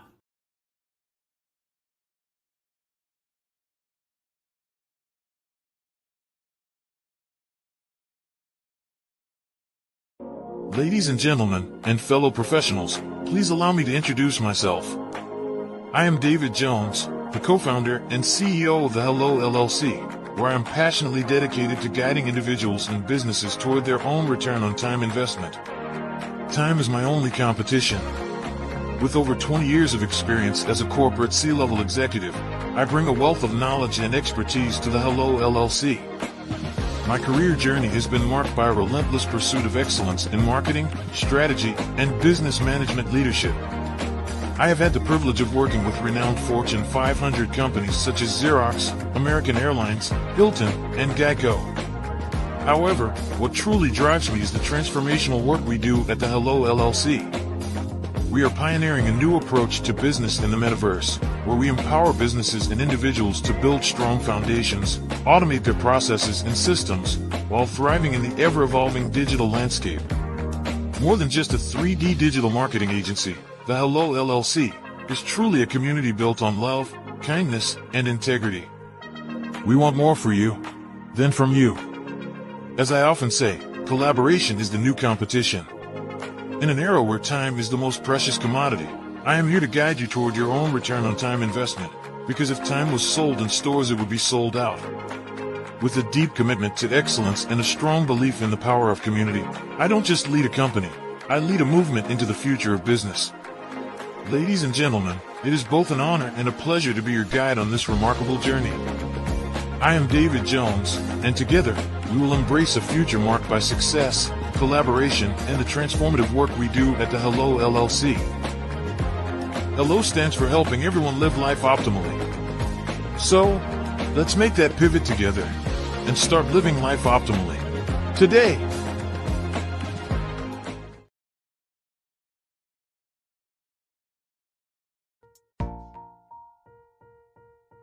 Have you ever seen a parent stressed out and needed a stress reliever with their child? One morning I was coming out of a store and saw a mother and her 3 or 4-year-old son. She was highly upset, actually beginning to yell at him. However, the more upset she became, it seemed the calmer the child became. He sat down on the sidewalk, crisscross applesauce, folded his arms, and looked up at her with a smile. You see, the angrier she became, the calmer he became, because he had the control of the situation. Hi, I'm Frizelma Lynn. I am the CEO and founder of Frizelma Teaching Parents, LLC. I'm a retired teacher, school district administrator, an author, speaker, and I am the parenting 911 coach. My mission is to rescue families by equipping parents with proven, effective, and practical strategies to enhance their parenting skills. Many times we as a society expect parents to teach, train, and raise their children without providing the necessary tools they need to accomplish this. However, parenting issues cannot be resolved without intervention. Therefore, Frizelma Teaching Parents has provided coaching programs, digital courses, and live webinar trainings to provide step-by-step research-based parenting strategies, even for parents. Welcome back, Sonia. Thank you. Genius is coming, and I'll see you on the other side. Thank you. Again, since my younger years, I've always had a desire to work in the business field. This caused me to be driven and determined. And with that determination and being driven, I would take courses, every course that I could find relative to business, I would take those courses. Even after graduating high school, because my parents could not send me to college, I would pay for my own college courses and take as many courses as possible. I've learned that through the years, these things were the reasons or were the causes of me really venturing out to achieve my dream and goal. The more you have to work for something, the more you have to strive for it, is the more that you will appreciate it. And I was just determined to become a business owner or to be in corporate world. Well, after several years of preparing educationally, I landed position and jobs that also added experience, added different nuggets under my belt. Therefore, one thing led to another. It also allowed me to become engaged with different people in different offices, and all of those experiences and all of those different places and different people were very vital to my role in business and also becoming a business owner. Even after moving to Gaston, Alabama, there were people who remembered my work and remembered me. And as they began to venture out in their business, they would call me asking for advice or my expertise in starting up a business or even in proper development, because after moving here, I also have property management and development experience through the Greater Gaston Housing Authority. So this began, one thing led to another, and it began my journey in the field of business and property development. Everything that you experience, sometimes you feel that it's not good, or you wonder how that could really benefit you in your life. But everything that you experience has everything to do with where you're going. And I found that to be very true. Nothing is wasted. It all can play a part of your business. And so, or play a part of your dreams, should I say. And so, never become discouraged if something doesn't work exactly the way you plan, or if you feel life is not taking you where you want to go at that particular moment in time, because there's a purpose and there's a reason for it. Every experience prepared me for my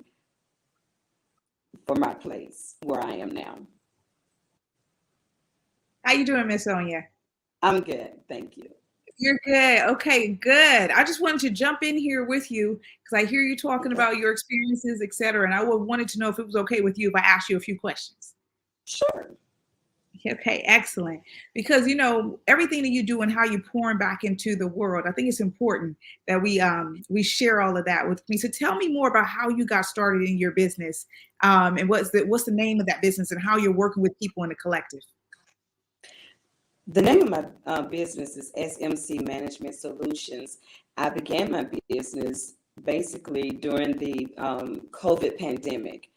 That when there was such a surge of small businesses or people wanting to start owning their businesses. And so many people were reaching out to me, and that caused me to wanting to go ahead, instead of doing just one particular business or having people to come to my home, I decided to go ahead and venture out into a full-time business.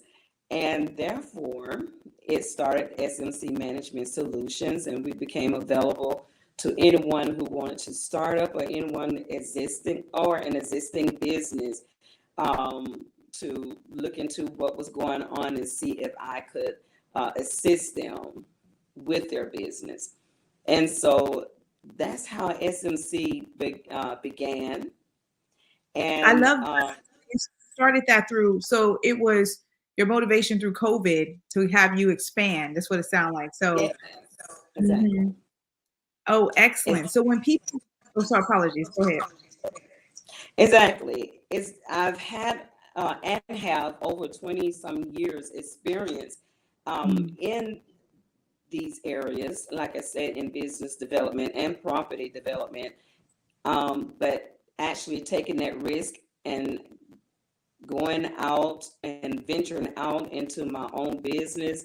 I played safe for a while, but and just decided to take that risk to go ahead and venture out. And I'm glad that I have, because it has allowed me to assist so many different people in ways that I probably wouldn't have been able to do had I not. Absolutely. You said something really important. You said that you played it safe in the beginning. And so there must have been something that motivated you to expand. So the question is, people who may be in your shoes now, right? And they need to seek out your resources. What would be like your 2 to 3 top tips if they feeling like they're playing it safe and they need to, get to you the coach? What would be your 2 to 3 top tips you would share with them? Well, one of the main tips is be ready to take that risk, knowing that life is all about risk. And don't be afraid of success or failure. Believe it or not, some people have anxiety of success as well as failure. And also counting up the cost, planning ahead, and just for myself, I've been planning this for so many years. So it wasn't an overnight thought and just jumped into it. I've been planning for years. And most people who are wanting to become business owners, somewhere down the line, they have already had a glimpse or had a desire, or even perhaps even have their name, the name of their business. They already know what they want to do. Is having the courage to actually do it is the main thing, or it's been the drawback. And so having a plan, knowing where you want to go, having a dream, knowing what it is that you're trying to attain, that gives you a goal. And then pursue it. Pursue it with all of your might. Pursue it with everything that you have. I love that. I love that. And it sounds like, with your business, you're supporting individuals to bridge this gap, right? So they may have to, they come to you, but you're knowledge. You support them to find that pathway. Yes, I do. I'm actually bridging the gap with them through city resources, other businesses who've been established for a while who can provide their resources or even some type of education, their knowledge. Also, assisting them through grant opportunities, helping them search for grant, apply for grants. So I'm basically providing any type of resource that will help them to get started, and also hands-on support. I provide that hands-on support where they're able to, it's not just something that they're having to go online or on. A lot of people still want that hands-on support, and they want to know that they can see and touch that person, be able to walk in and speak with someone, to sit down, and we provide that type of consultation. We also allow them to contact us at any point in given time. I really like that. I was about that. You answered my question because you're absolutely correct.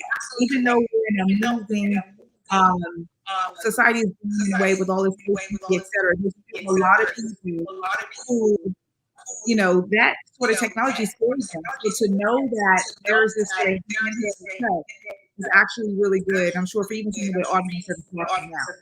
That is beautiful. So, Sonia, and can you tell us what is the best way for people to contact you if they are, if they have a dream, if they're in the dream, et cetera? What's the best way to get in contact with you and your colleagues in your business? Sure. Yes, you can find me online, SM Management Solutions, or you can find me on social media, SMC Management Solutions. Then you can also call me. My toll-free number is 877-572-8281. And you can find me at extension 1001. My local number is 277-6905. So I can be found at any of those locations. That is excellent. Thank you so much for sharing all that you do. Yes, thank Genius you. have come. You're welcome. And I'll see you on the other side. Okay, thank you. You're welcome. Thank you. A beautiful soul. All right. The Black Business Expo mission is to raise funds for high school seniors going to college or K through 12 entrepreneurs. This expo is a fundraiser for the students. You may go to www.blackbusinessexpousa.com to donate to the scholarship fund or use the Cash App that's somewhere on the screen. Our goal is to give laptops and up to $5,000 to 10 students. Students can register online at www.blackbusinessexpousa.com. Every dollar counts. So we want to remind you to donate to the scholarship fund. We want to thank our Black Business Expo USA sponsors and who are the NC100, Moody Capital Partners, Suede Soul, Lotus Ritchie Coaching and Training, Carolina, Virginia Minority Supplier Development Council, it's a mouthful, Step Management, the Hello LLC, Barbara H. Smith LLC, Margie McLean Foundation Incorporated, Genius is Common, Earth Essentials, 5-Star BDM Media, Mullane Shaney Global, Executive Women's Success Institute, The Quality Coaching Company, Superwoman Business Services, Creative Force Studios, Lee Entertainment, Artistic App Design, and the Black Business Expo USA. Genius is coming, and I'll see you on the other side.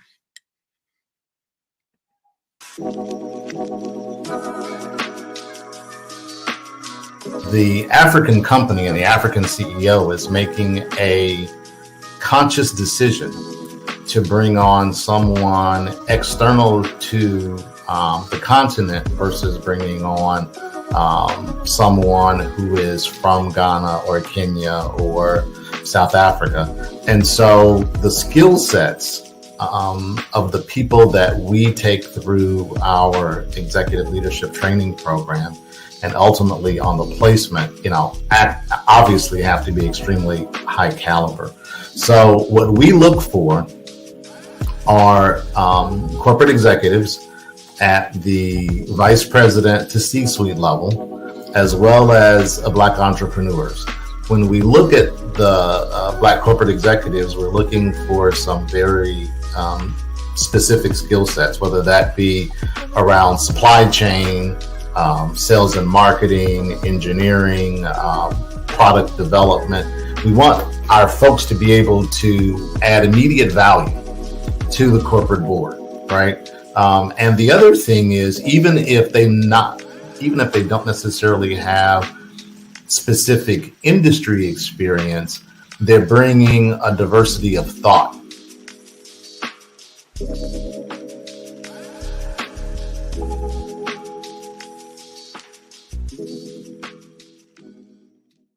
Hello, I am Dr. Eric Kelly III, the visionary strategist and founder of the Black Business Olympics. I invite you to showcase your Black-owned businesses on the Black Business Network global stage. The Black Business Olympics is a global Black Business Network platform that propels Black-owned businesses into the international spotlight.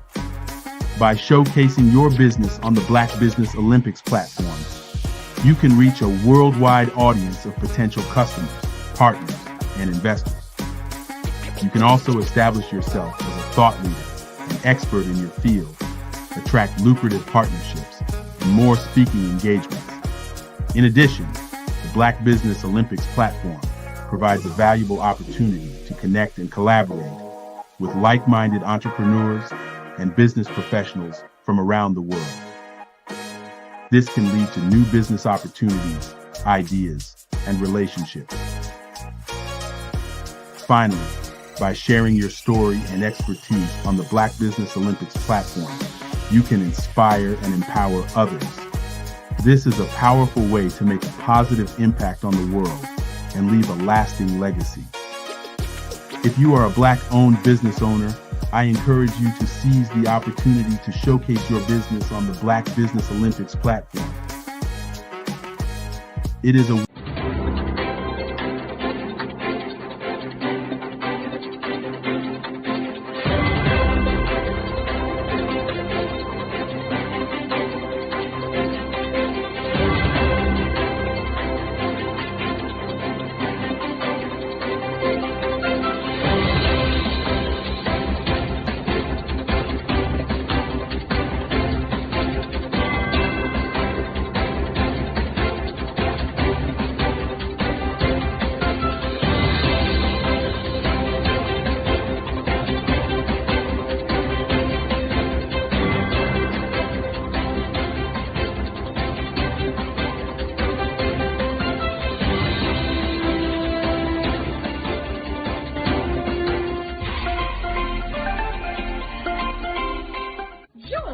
Dr. Eric Kelly III and a host of phenomenal speakers from all around the globe for this 7-day virtual event that you don't want to miss. The mission of the Black Business Expo is to raise scholarship money from kids all the way from high school all the way from college. The Black Business Olympics is one of the largest Black business showcases in the world. It is an opportunity for businesses and companies to showcase their businesses globally. We are going to be giving away laptops up to $5,000 away to students. Again, I'm Olivia Appleberry, the founder of 2 Cents Finance and one of the speakers for the expo. I am so excited to see you there. For more info, go to www.blackbusinessexpousa.com or call 919-308-9090 and hope to see you there. I am Black Business. From the moment I wake until the time I sleep. Yes, I am Black Business. I am Black Business. Tell me, are you Black Business? I am Black Business. Do you support Black businesses? Listen, I support Black business because I am Black Business. Black Business Expo, one of the largest business showcases in the history of Black business in the world. The world! Sign up today at www.blackbusinessexpousa.com or call 919-308-9090. I am Black Business. I am Black Business. From the moment I wake until the time I sleep, I am Black Business. I am Black Business. Are you Black Business? I am Black Business. Do you support Black businesses? I support Black business because I am Black Business. Black Business Expo, one of the largest business showcases in the history of Black America in North Carolina. Sign up today at www.blackbusinessexpousa.com or call 919-380-9090. I am Black Business. I am Black Business. From the moment I wake until the time I sleep, I am Black Business. I am Black Business. Are you Black Business? I am Black Business. Do you support Black businesses? I support Black business because I am Black Business. Black Business Expo, one of the largest business showcases in the history of Black America in North Carolina. Sign up today at www.blackbusinessexpousa.com or call 919-380-9090. I am Black business. I am Black business. From the moment I wake until the time I sleep, I am Black business. I am Black business. Are you Black business? I am Black business. Do you support Black businesses? I support Black business because I am Black business. Black Business Expo, one of the largest business showcases in the history of Black America in North Carolina. Sign up today at www.blackbusinessexpousa.com or call 919-380-9090.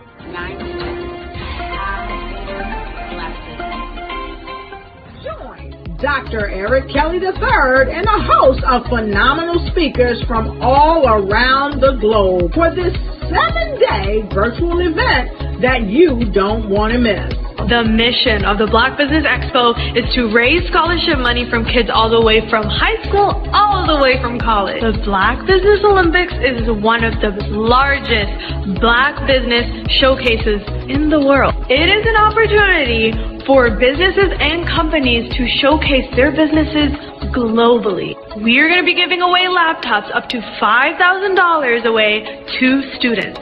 Again, I'm Olivia Appleberry, the founder of 2 Cents Finance and one of the speakers for the expo. I am so excited to see you there. For more info, go to www.blackbusinessexpousa.com or call 919-308-9090 and hope to see you there.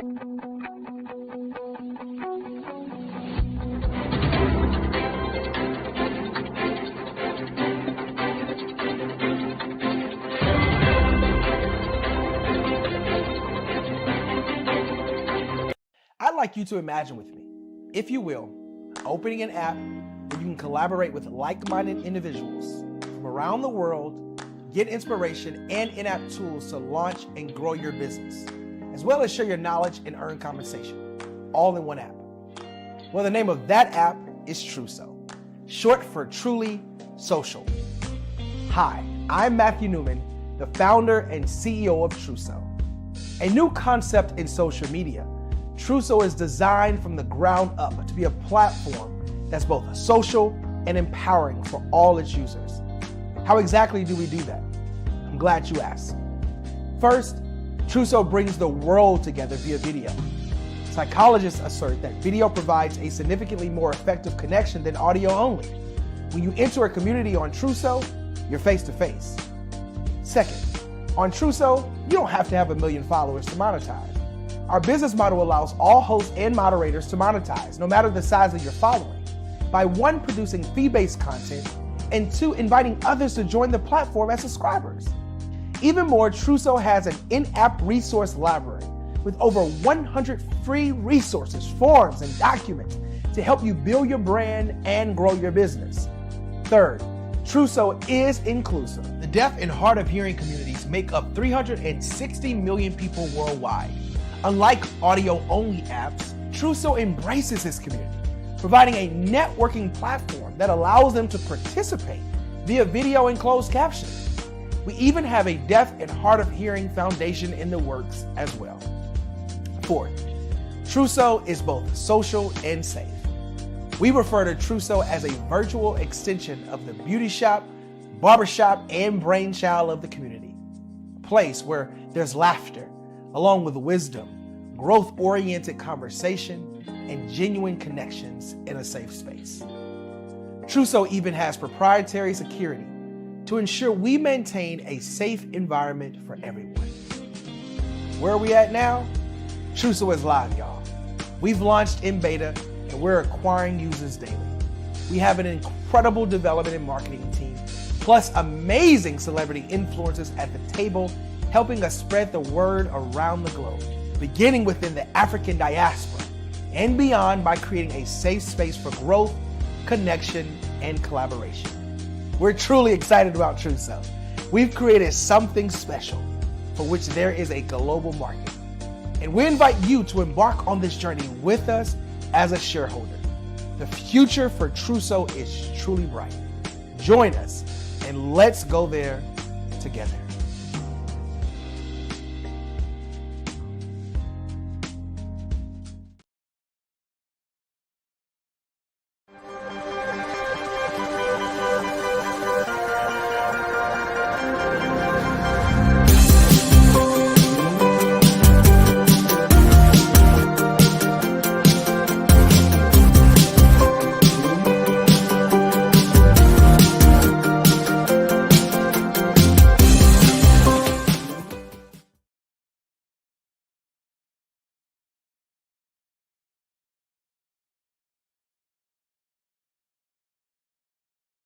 Content creators, welcome to Fave Unite TV. Hey, are you struggling with having your content stand out from the crowd?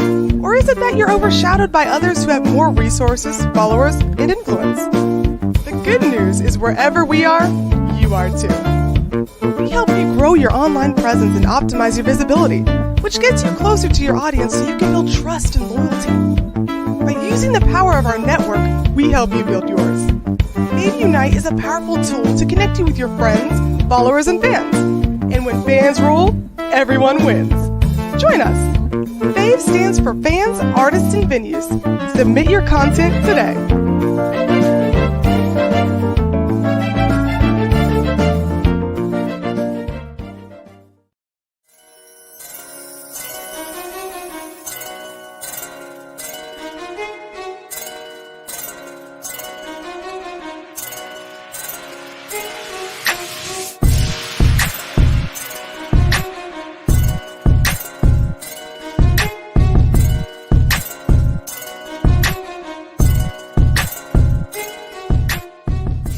And then there were 12.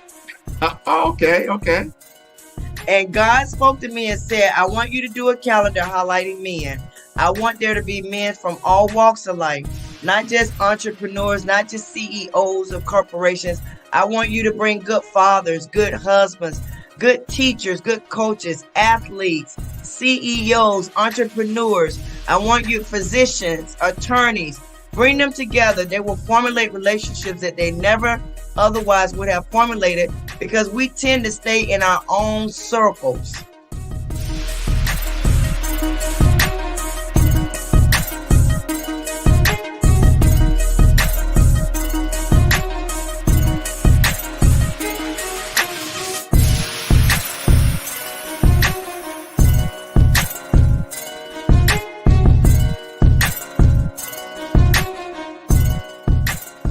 So I know what the vision is. I know my instructions. And that's why every year I stretch myself even further.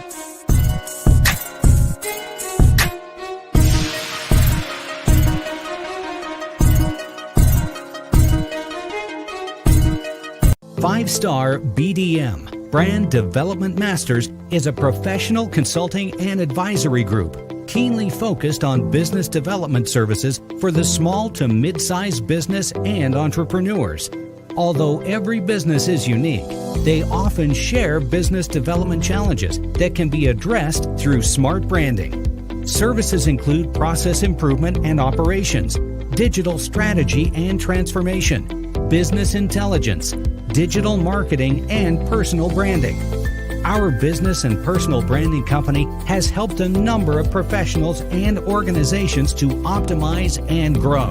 This results in more business, more opportunities, better reach, positive outcomes. Visit www.fivestarbdm.com today to learn more. You are in the right place at the right time. The Black Business Network opens again for its Black Business Olympics, a 24/7 broadcast on business, strategies, global branding, social media marketing, finance, advertisement, and much, much more. Featuring the top, most powerful entrepreneurs and speakers and thought leaders from all around the world as they gather together for this phenomenal event. Join the Black Business Network streaming live into the metaverse, STEM City USA, Black Multiverse, Pod TV, Roku, Hulu, iHeartRadio, Apple TV, YouTube, TikTok, Instagram, Google Podcasts, Facebook, LinkedIn, IBM TV, Spotify, and Twitch. Tune in today and be a part of this amazing movement. The Black Business Olympics welcomes you.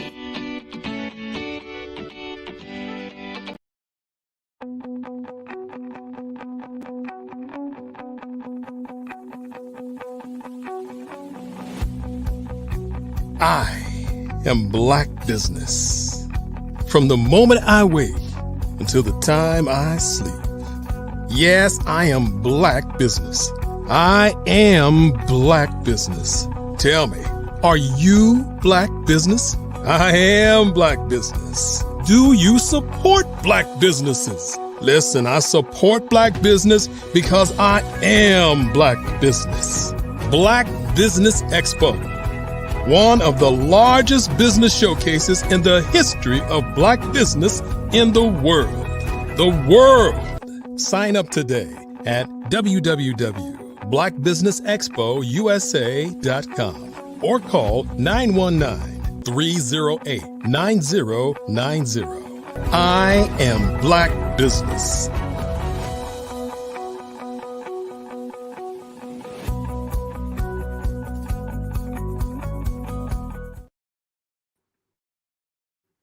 Good afternoon, business owners, entrepreneurs, thought leaders, and corporations. Welcome to the Black Business Network.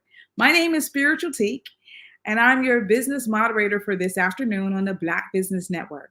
The Black Business Network is a 24-hour business network showcasing Black businesses, Black owners, entrepreneurs, and thought leaders worldwide. We have speakers from North Carolina, London, Singapore, Africa, Japan, and cities all over the United States. The Black Business Network is a global community sharing its business knowledge to empower, inspire, and educate businesses about business. Our next keynote speaker is Taria Hodge. Taria Hodge is the owner of Mayaba Consulting Services, and founder of Social Media Saturdays and Serve, Share and Shine. Online platform committed to helping others, coaching, consultants, and thought leaders share their authentic message in the marketplace. Our commitment is to help you discover the brand story that reveals the lesson learned at times in your life where you found the courage to show up and shine. I present to you Taria Hodge. All right. Good afternoon, Spiritual Teak. How are you? Afternoon, gorgeous soul. I am doing well. Genius is coming, and I'll see you on the other side. Thank you. Thank you. Are you struggling to grow your social media following despite your consistent effort? If that's you, I want to let you know I totally understand because I've been there before. Or perhaps maybe you lack proven strategies to help you attract your ideal audience and increase your engagements. Now, I know that this is one of the issues that's faced by many entrepreneurs. So if you can identify with any of those two questions and you answered yes, then this conversation is for you. Today, we're going to sit back and we're going to talk about 3 proven strategies to amplify your influence on social media. Now, how many of you feel frustrated with social media times? And it's okay. And if you feel frustrated, just go ahead, utilize the comments. I always like to know who's out there with me. Utilize the comments and let me know if social media has been an area of frustration for you.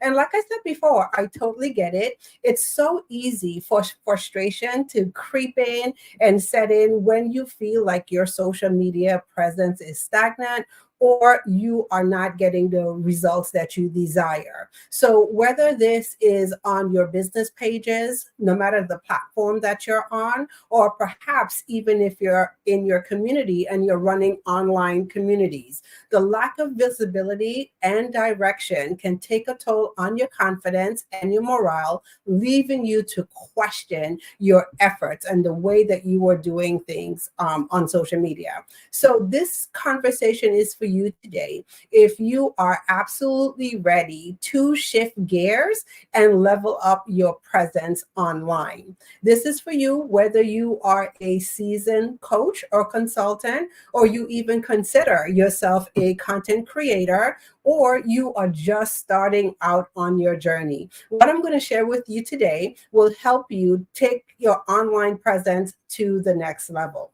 But before we jump into it, I want to just go ahead and share a little bit of my backstory. So social media isn't something that's new to me. I've been in the social media space now for probably over 10 years. And I remember when I first started to take a look at social media, it was one of those things that a lot of people shied away from. And the reason why they shied away from it is because they thought social media was going to be a fad. It was going to be one of those things that popped up into the marketplace, and as soon as it popped up, it was going to disappear and fade away. And to a lot of people's surprise, social media is here to stay. And one of the things that I say all the time, and I encourage each and every single entrepreneur and business owner, if you have a business, then your business should have a social media component to it. It should have a social component to your business. So when I started to take a look at social media, I absolutely fell in love with the space. Number one, because it gave me the opportunity as a new entrepreneur, a small business owner, to take advantage of the opportunities that a lot of larger businesses had. You see, to me, social media became the level playing field. I had the opportunity to show up and what I call shine, just like other established businesses had the opportunity to do it. And I absolutely love this because as a new entrepreneur, I didn't have tens of thousands of dollars to invest in my marketing. So social media allowed me to market my business, get my products and service out into the marketplace, and do that on a relatively small budget. So I would say when I started out, the social media game was very easy, and I likened it to the numbers game. So how many of you have ever heard that, like you've liked in social media to be in the numbers game? And if not, this is what I'll share with you. You see, back in the day, 10 years ago, when I started out with social media, it was very easy for a business owner or entrepreneur, whether you're a coach or a consultant, to show up on social media and offer your products and services, whether you had an ebook. How many of you remember the days of the ebook? Maybe you've had a training, or it was an online program that you were offering, and you could position your products and services online. And because of the sheer numbers of people who were on social media platforms like Facebook, LinkedIn, just to name a few, you were guaranteed to have some success. And I'm going to tell you, I rode that wave and I enjoyed that wave. But I'm going to fast forward to probably about 7 years ago when things started to shift for me. And when I say things started to shift, I started to notice things like my engagement were going down on social media. The ease of which I could generate revenue on social media started to change. And I had to sit back and ask myself the pertinent question is, what happened? What changed on social media? And the biggest thing that I noticed is that there were more players in the game. There were more players on the field. So as social media became this thing where a lot more entrepreneurs, business owners realized that it's not going away and it's here to stay, more people started to enter into the social media realm and position their products, their services, in the online space. And so what that said to me is that I had to learn to do things differently. And as I started to unpack this in my business, what I realized is that I was actually starting at the very end of a process. So how many of you know that there's actually a process, to social media and a process to what I call social selling? And so no wonder my efforts weren't yielding the results, or they have stopped yielding the results that I desired, because you see, at the time I was just riding the wave of success, but not really paying attention that there's an actual process that would allow success to continue. So that's what we're going to spend some time talking a little bit about today. And so I'm going to go back to the beginning, or share with you my journey back to the beginning. And so one of the things that I've learned, like I said, there is a process. I was actually starting at the very end of the process, which is social selling. And so once again, we take a look at social media platforms, whether you are on Facebook, you're on LinkedIn, you're on TikTok. As business owners, one of the questions we always want to ask ourselves as we partake in these platforms, what's the revenue? What's the return on investment that we're going to get? And so a lot of times we look at the return on investment as money, but also your return on investment can be time as well. So the time, the energy, the money, the other resources that we're putting into social media platforms, are they allowing us to yield the desired results? And so as I started to look at this, one of the things that I've learned is that there are actually 5 stages that an entrepreneur, business owner need to go through that would allow them to have effective social media marketing. Okay. And so what I'm going to do, I'm just going to give a brief overview, of the 5 stages, but there's one particular stage that I want to pay attention on today. And so if you've never heard this, there's actually some things before you get to the social selling part on social media online. You actually need to implement active social listening. And social listening is one of the things, like, I liken to putting your ear on the ground on these social media streets and gathering intel on your audience. Next, we have social influence. And social influence is all about how you show up as a resource in the marketplace and inspire your audience to action. And then social networking is all about how do you network and you collaborate with others to increase your footprint on social media or increase your online presence. And then once those 3 things happen, you have a very fertile environment for social selling to occur. But now it doesn't stop there. There's the 5th step, and the 5th step is social follow-up. And so a lot of times what I find people do is that they do a wonderful job in making online connections, but they fail to take their connections offline. But we're not going to dive too deep today into each of those 5 steps. There's one particular step today that I want to focus on, because I think it's so important for us as the business owners to really understand that, or understand this step. And this step that we're talking about today is social influence. So before we jump into the things that I'm going to share with you today, let's take a minute to define social influence. So social influence is all about establishing your authority on social media through the distribution and the sharing of valuable content. In other words, simply put, it's all about how you show up in the marketplace as the expert. So as we take a look at social influence gives us the opportunity to do 3 specific things. And the first thing it allows you to do is be able to establish your authority in your niche. Because once again, we all want to be known for something. We want to be known for what we do in the marketplace and what we do in our business. And then also the second thing social influence will give you the opportunity to do is to be able to share valuable content to educate and engage your audience. And then lastly, social influence gives you the opportunity to influence decision-making through how you show up. Influence decision-making through your influence. Okay. And so we're going to specifically cover 3 things in our conversation today. So the first thing that I'm going to cover is the 3 things, as a coach or a consultant that you should be honing in on while you're on social media. And then secondly, I'm going to cover what you need to consider before you share content online. And then lastly, I'm going to share with you the secret to having more visibility online. So let's go ahead and jump right in.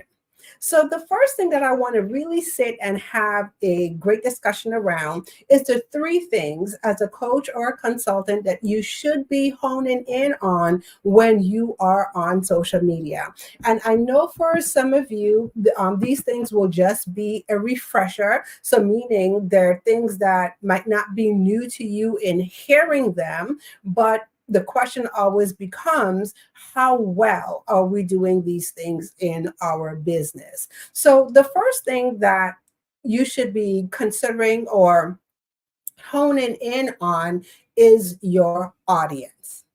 And so a lot of times I see people kind of jumping over the importance of identifying who their people are on social media, or who are you speaking directly to on social media. So have you sat down and taking the time to understand and know exactly who your target audience is on social media? How do you hone in on your people?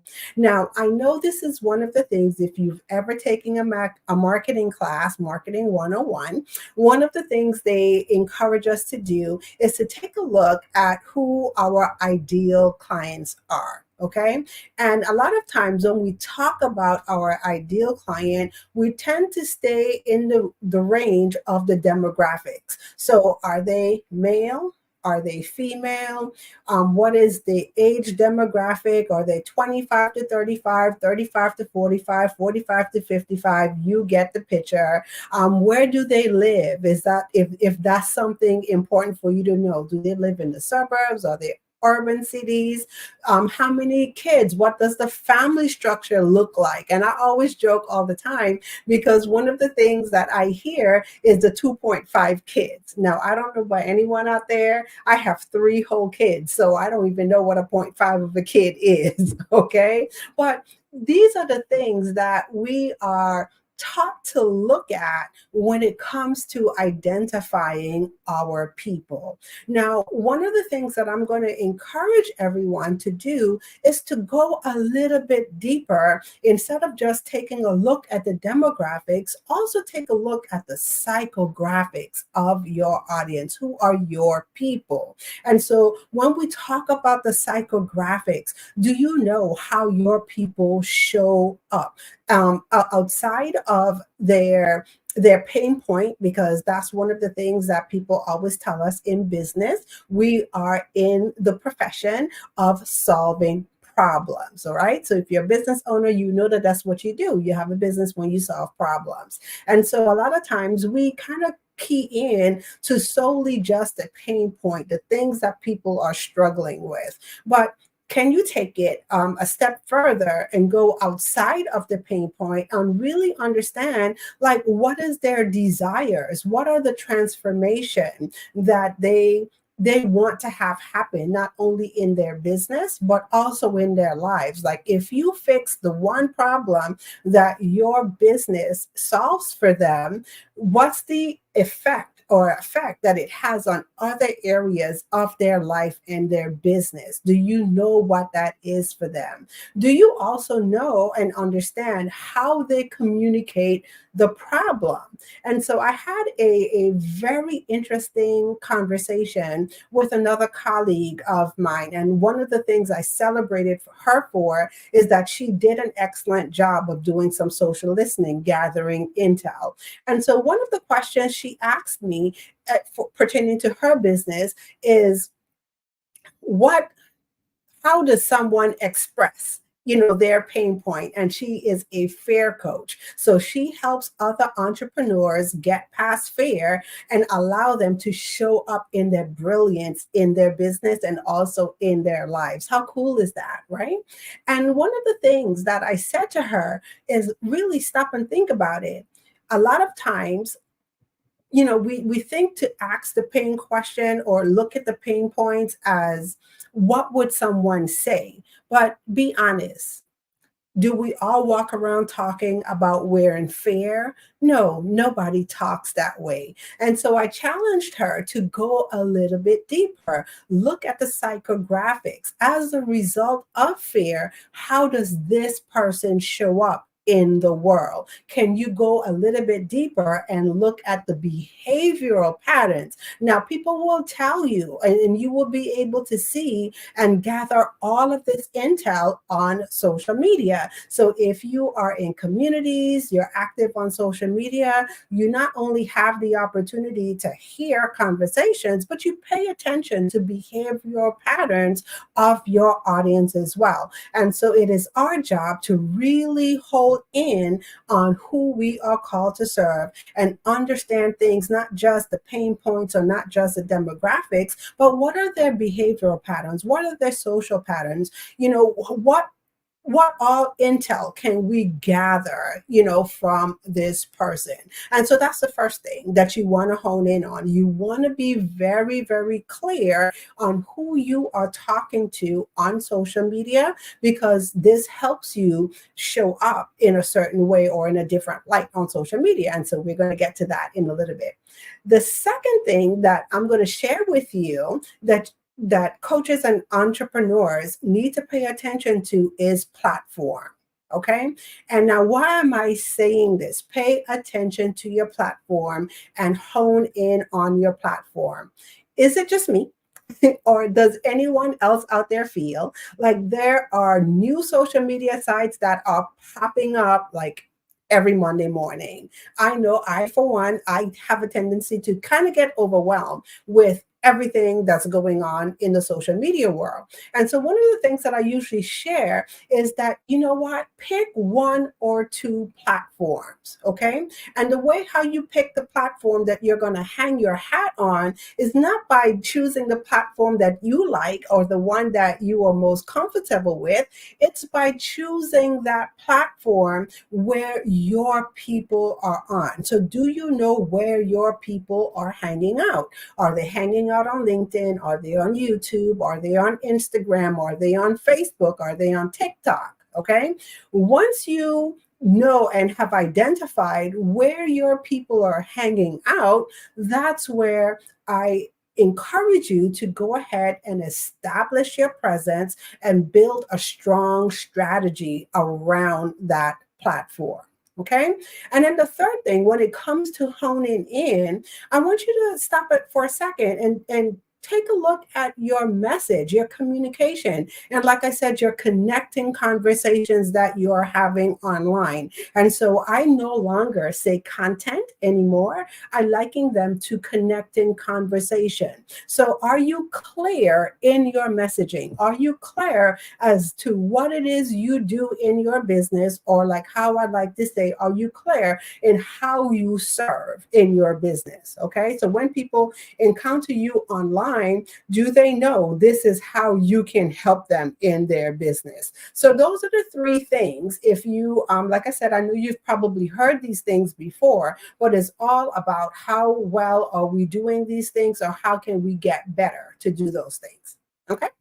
And so the next thing that I want to talk about is one of the first things you should consider before you share your content online. Okay. So the first thing when you are about to share any type of content online, before you start typing, before you hit the send button, ask yourself the question, what is the purpose of your content?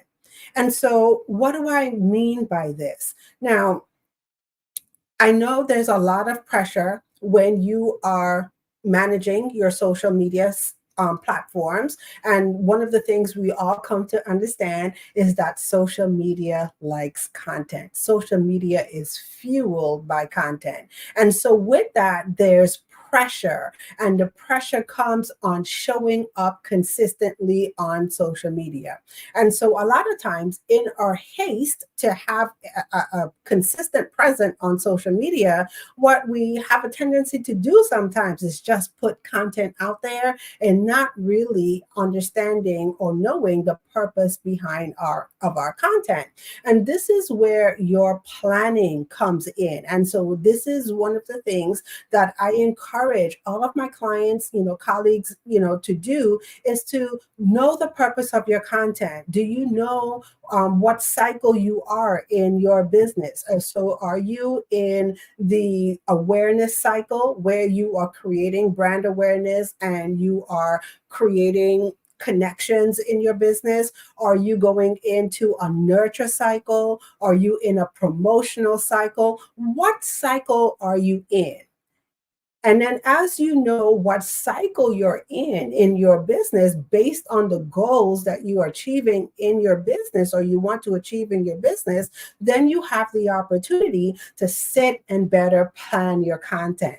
And so as you write your content calendar, maybe you're creating your calendar for the month.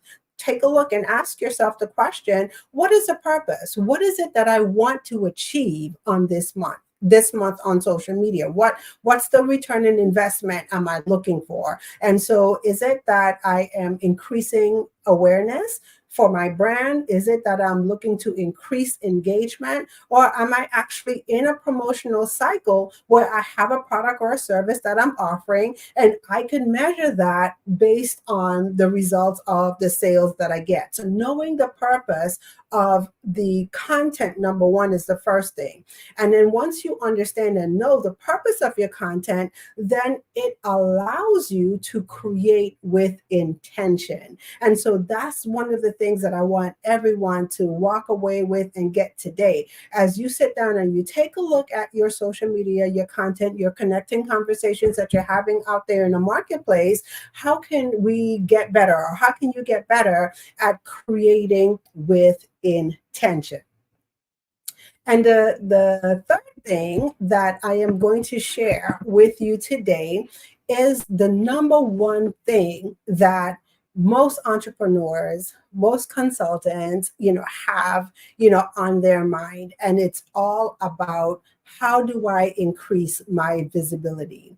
And I have to say this is why platforms like the Black Business Olympics exist, because I'm going to hang my hat and say that each and every single one of us who are participating in this platform, that's the one thing that we all want to do. We all want to have the ability to go ahead and increase our visibility, increase our footprint along our social media or our online presence. And so when it comes to increasing your visibility, one of the biggest things that you could start to take a look at is, how well are you collaborating with others? And I have to say, this is one of the biggest strategies that you could look at in your business as far as amplifying your influence. Okay. So when it comes to collaboration, I'm going to spend some time to break this down for you for just a second. And so I'm going to ask the question, how many of you know who your top 5 influencers are?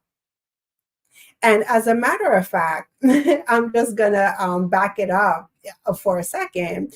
And I'm going to ask, because I didn't ask it before. It's like, how do you define influence? I know I gave my definition of influence, but how do you define influence? And do you actually see yourself as a person of influence. Okay. And so as we take a look at this, who are your top 5 influencers? And I know, I'll share another quick story. I've had the opportunity to speak to a client, and it was a breakthrough moment for her. You see, for her, in her mind, she thought influencers were only the people that show up, on social media with the perfect curated profiles. They have billions of followers and everything looks perfect in their world.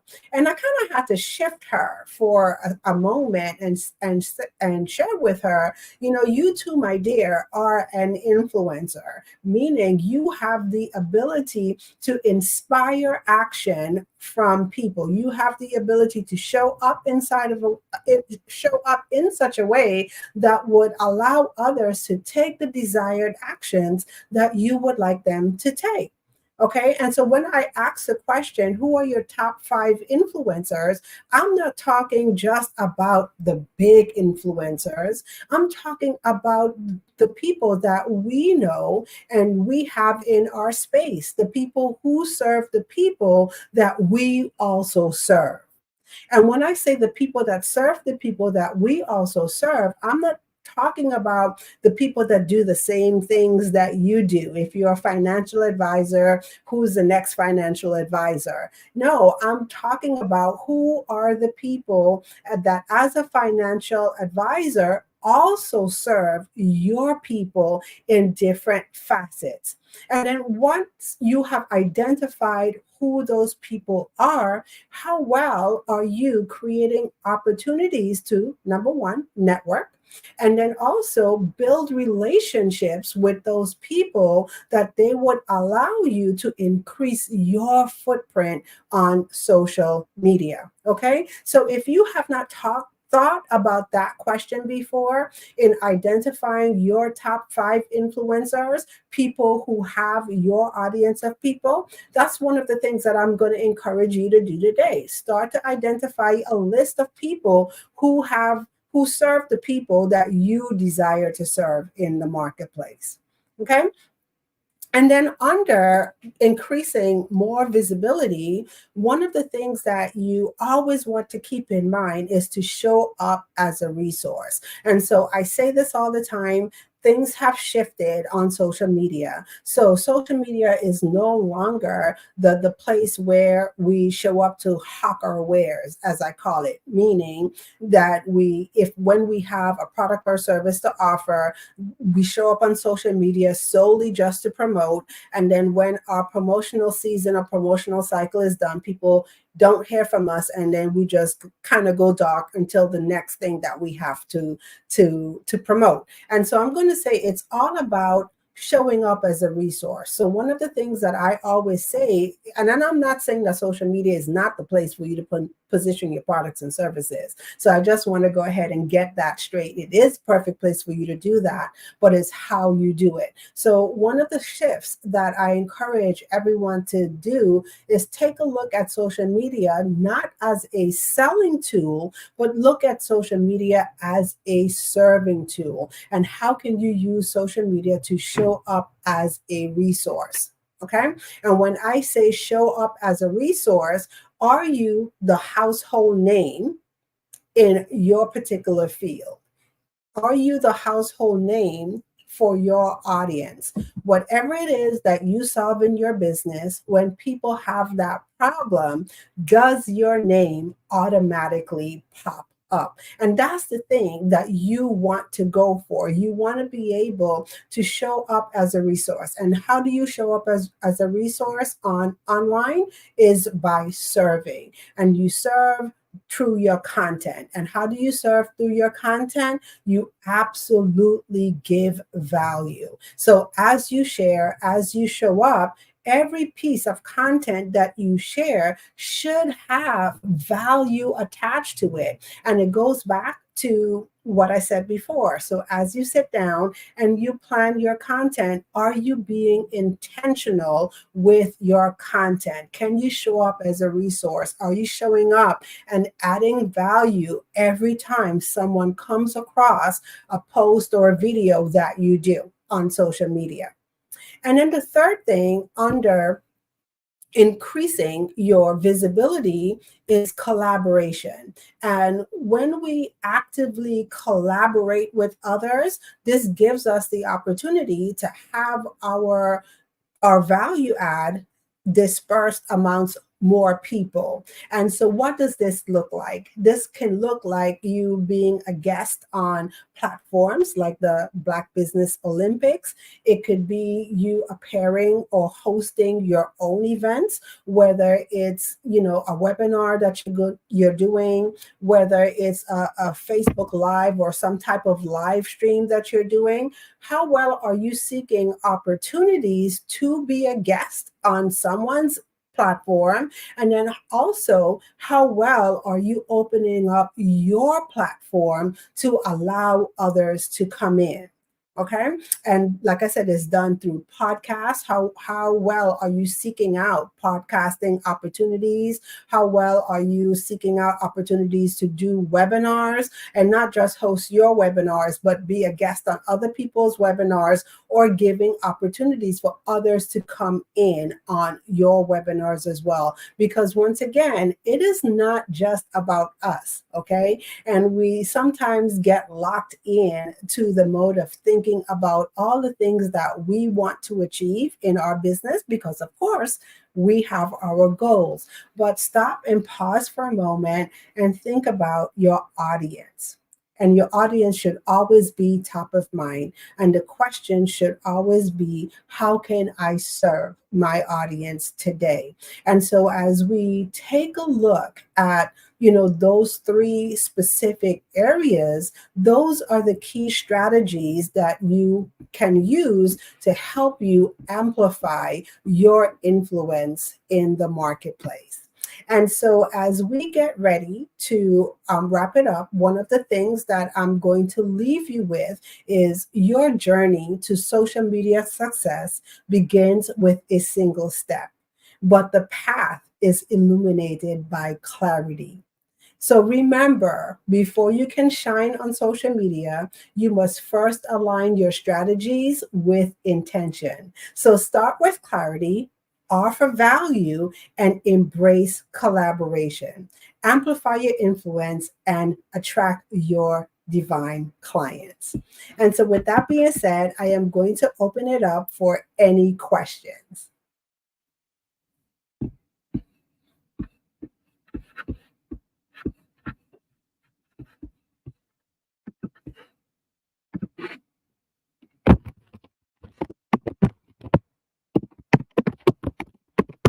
Okay. Hi, Sharia. How are you? Hi, Teek. How are you? Oh my goodness, you just filled me with so much joy. Listening to your presentation, I was like, yes, yes, yes. When you put something out in the world, and I thought, I really need to sit down with someone that has a lot more insight into this whole topic. And then here you come talking about social media strategy and giving the tips and tools that will help someone excel to where they want to be. So I have a couple questions, if you don't mind, before I let you go. So in terms of individuals who you're working with, I mean, are you open to work with whether people are at the beginning stages of their journey, or have a huge following, or I think I heard someone say the other day, a micro influencer, and I was going, oh, okay. Talk a little bit more about how you would support people at different stages of their journey. Yeah, so that's a very good question, and thank you for that. And so, I have a love for the people who are just trying to get it right. So whether you are out there, like I said, and you're just starting your business and you're taking a look at social media, and you are asking the questions, what do I do on here? Because I feel a lot of people get stuck right there. Like, what do I do, on here to really make it work? How can I not make that misstep? I'm new in business. I have no clue what to do on here. And so, yes, I do work with those individuals that say, I'm starting my business, or I've been on the journey for a little while. Now I'm in the beginning stages of establishing my social media presence. How do you do that? And then you have others who have been on social media for quite some time and, experience the same, issue I had. Like I said, I started off back in the beginning where, things were easy. You had a $10, ebook and you were in the money back then, and things have shifted. And so people also come to me for a revamping of the strategies. Okay. So maybe they're looking to grow their business in another way. They're looking at different things that they do. So what are the strategies that you can put in place that will always align with your business goals? Okay. So whether you are, like I said before at the top, whether you are a new person, in business, or you're seasoned, it's all about looking at what does that social component for your business look like, and then what are the strategies that you can implement that would allow you to hit your goals. So great question. No, that is absolutely beautiful because, I connect with beautiful souls all the time, and I have my platforms as well. And so this is why this was very fruitful for me too, listening to it. And it's good to know that you're supporting people in the beginning where it might feel like a little bit more, anxiety, because it can be overwhelming, all these different platforms. I think I get lost in all the different platforms myself. But equally, I love that how you are able to support people to scale, or do that facelift, revamp from where they are, but still keeping that authentic message. And I think that's the key anyway, because I think I loved your question when you said, well, what is your purpose for whatever you're about to put out? What is your purpose for putting it out? And that is so key. That is so key. So before I let you go, please dive into, I've already taken your details, so but how everyone that's watching can find you, the best way you will want them to connect with you. Let us know your purpose channel. Yeah. So one of the best ways you could connect with me, I could be found on also, well, I shouldn't say all social media platforms, because definitely not all, but Facebook, Instagram, LinkedIn, I am Turia Hodge. And so if you just search my name, you will find me. The place that I enjoy hanging my hat is on Facebook. That's where my community is. And the name of the community is called Storytelling for Super Achievers. And I would like to offer the audience today a gift. And so one of the things that I have the opportunity to do in the vein of collaboration, I have the opportunity to collaborate with Suzanne Hart, and she is speaking and storytelling from a mindset perspective, right? And it's one of the things that I found paired so well with social media, because it's all about how do we show up online, how do we show up as influencers and attract those people. So I no longer tell people it's about finding your clients, because I think we've all heard that, right? But it's about for us how we show up in such a way that we attract our people, our divine people to us. And so I would love to invite the listeners of the Black Business Olympics to join us on our Unleash the Power of Your Story Masterclass. And so I will drop the link in the chat, and that's utpmasterclass.com. I have to remember it for a second. So it's UTP for Unleash the Power Masterclass.com. And that's happening on May the 17th, and it's May the 16th, and it's a free masterclass. So I'll put the link on there. That is amazing, Turia. It's been a pleasure having you here on the Black Business Network, and I'm sure we'll be collaborating and speaking soon. Have a beautiful, blessed day. All right. Jesus is coming, and I'll see you on the other side. All right. Thank you. The Black Business Expo mission is to raise funds for high school seniors going to college or kindergarten through 12 entrepreneurs. This expo was a fundraiser for students. You may go to the www.blackbusinessexpousa.com to donate to the scholarship fund or use the Cash App that's somewhere on the screen. Our goal is to give laptops and up to $5,000 to 10 students, and students can register online at www.blackbusinessexpousa.com. Every dollar counts. So we want to remind you to donate to the scholarship fund.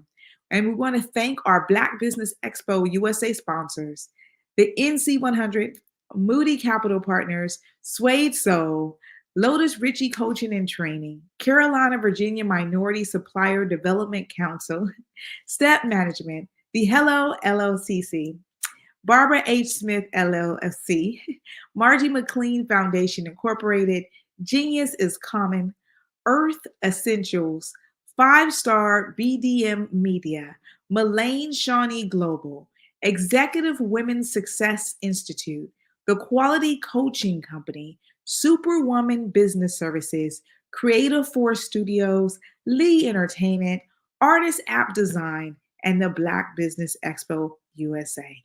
Genius is coming, and I'll see you on the other side.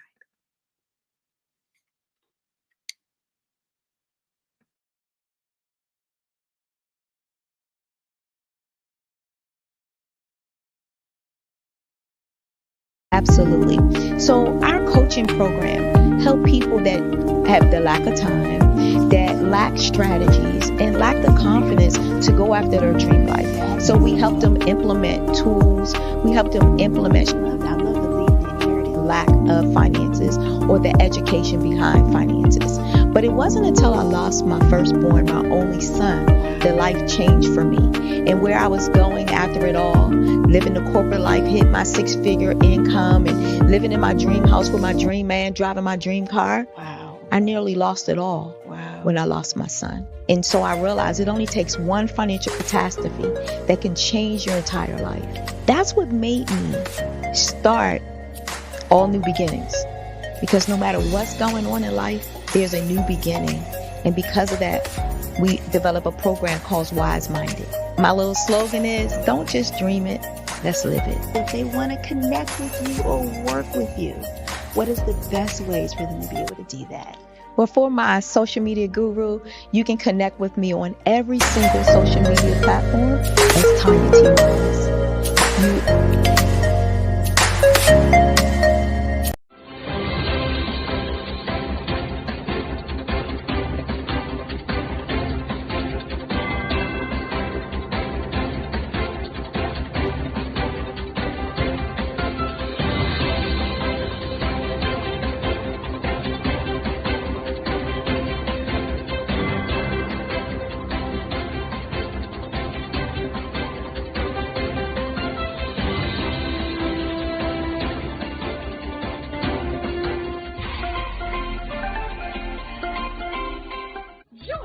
Dr. Eric Kelly III and a host of phenomenal speakers from all around the globe for this 7-day virtual event that you don't want to miss.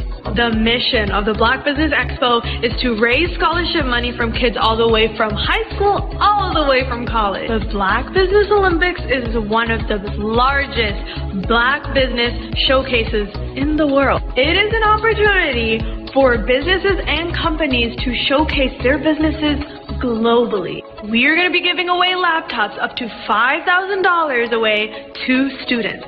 Again, I'm Olivia Appleberry, the founder of 2 Cents Finance and one of the speakers for the expo. I am so excited to see you there. For more info, go to www.blackbusinessexpousa.com or call 919-308-9090 and hope to see you there. I am Black Business. From the moment I wake until the time I sleep. Yes, I am Black Business. I am Black Business. Tell me, are you Black Business? I am Black Business.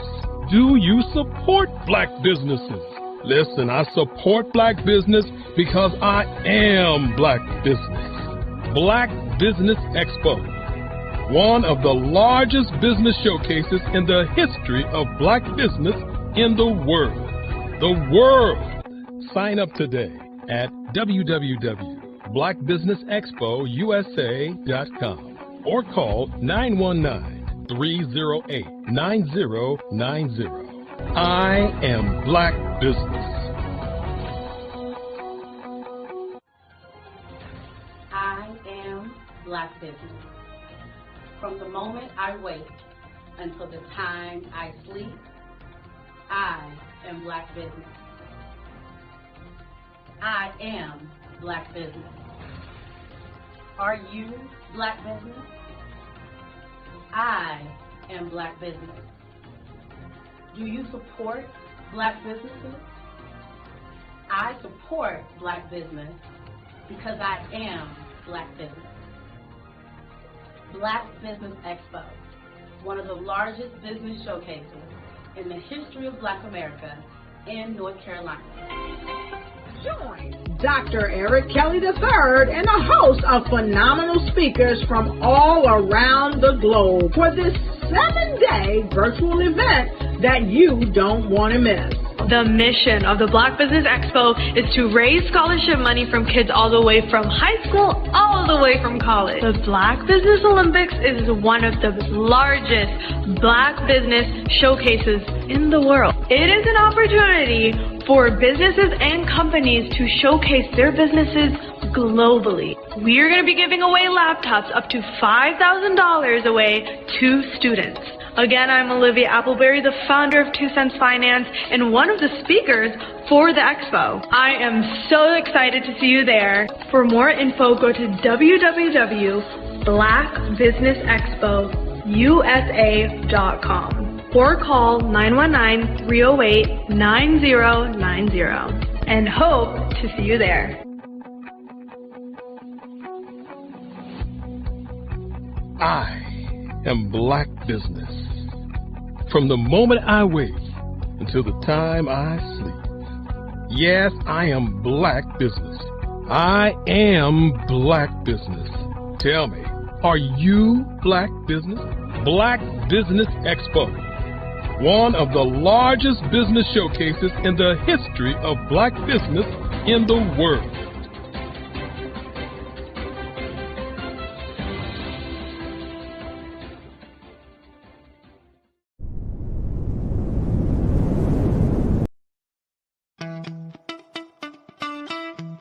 How many times have you been asked to help someone you didn't even know, a student, a business entrepreneur, or did you ever even ask, where did they end up?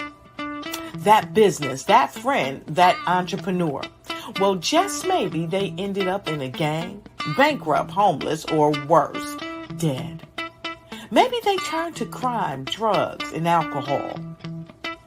Did you ever wonder? Did you destroy their dream, or was your life always so easy? At the Black Business Olympics, we started a movement to help students complete. Give them hope and foster success. Help them to leave their dreams of providing laptops, computers, and up to $5,000 in scholarship funds. Today, we ask you to help a student, a business owner, or an entrepreneur to realize their dream by sponsoring them, supporting them, and buying from them. Consider this. With $1.6 trillion in our Black community, we only ask for a small donation for our students, our businesses, and our entrepreneurs. And you can change a life today. So I ask you, what are you going to do? Sit on the sideline and watch our students in high school be losers, miss out on their dream from lack of resources?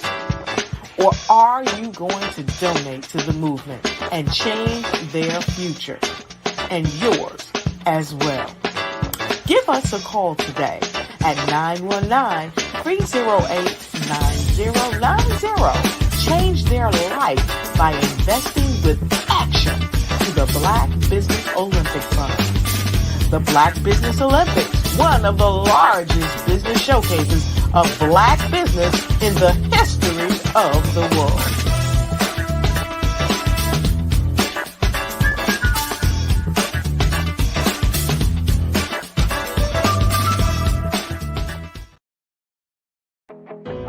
I am Black business. From the moment I wake until the time I sleep, I am Black business. I am Black Business. Are you Black Business? I am Black Business. Do you support Black businesses? I support Black business because I am Black Business. Black Business Expo, one of the largest business showcases in the history of Black business in the world.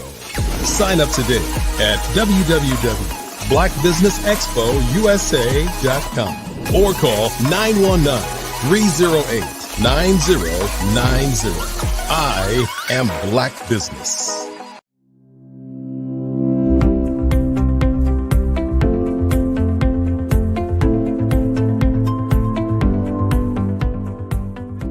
Oregon's it's a beautiful state, and we've talked before this. And I came from California originally, so it's golden hills compared to lush green forest. So it's a beautiful state. It's very beautiful.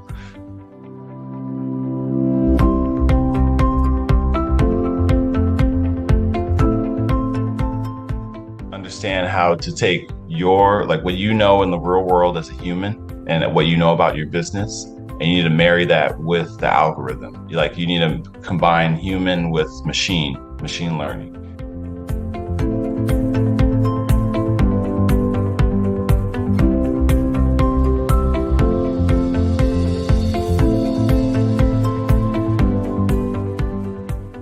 I was always attracted to the psychology, behind digital marketing and why do people do the things they do. But then it's quantifiable, right? So then you can attach revenue to it, right? And it's if I can understand and get to the mind of different segmentations, then I can start to show them things that will get them to buy the product that I'm trying to show. And to me, that's just fascinating. That is amazing that you can do that.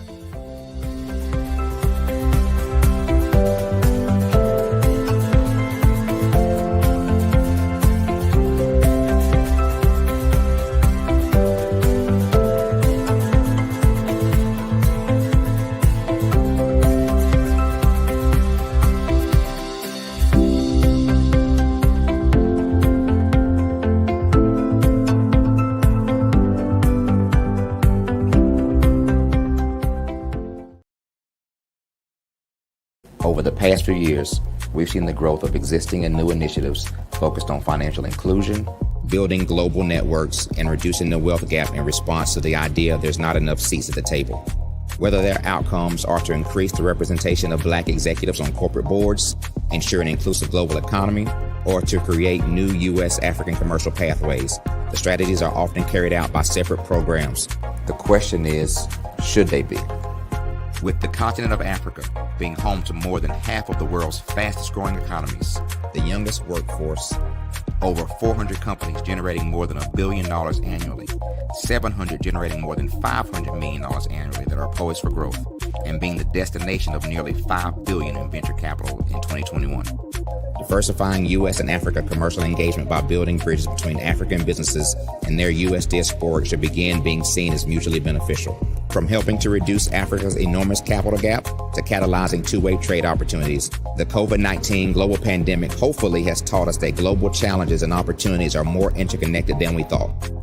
During the pandemic, African companies like Unicorn Flutterwave, insurance provider Reliance Health, ride-hailing app Yasir, and 54Gene, the continent's first bank of DNA on people of African descent, proved that when African companies have access to networks, capital, and information, they grow big, grow fast, and create solutions that are valuable to the world. This is why Be Direct was created. We are the first U.S.-based but African-centric board preparedness and board search company designed to connect U.S. Black talent and corporations to African businesses. Unique and fundamental to Be Direct's success is our process of helping board candidates adapt their experience and networks to an African context before they're connected to high-growth companies that are looking to locally and globally scale. From our focus groups with African business execs and government leaders, we don't ignore the sentiment that business is easy, but people are hard. Having a pool of board candidates with hard-to-access networks and extensive experience across the business life cycle, including successfully raising capital, is table stakes for an initiative like this.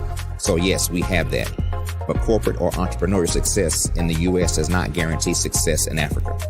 Developed alongside industry partners on the continent, our training program, Be Direct Prep, is designed to transpose their experience to create cultural comfort, understanding, and a commitment to helping businesses in Africa scale.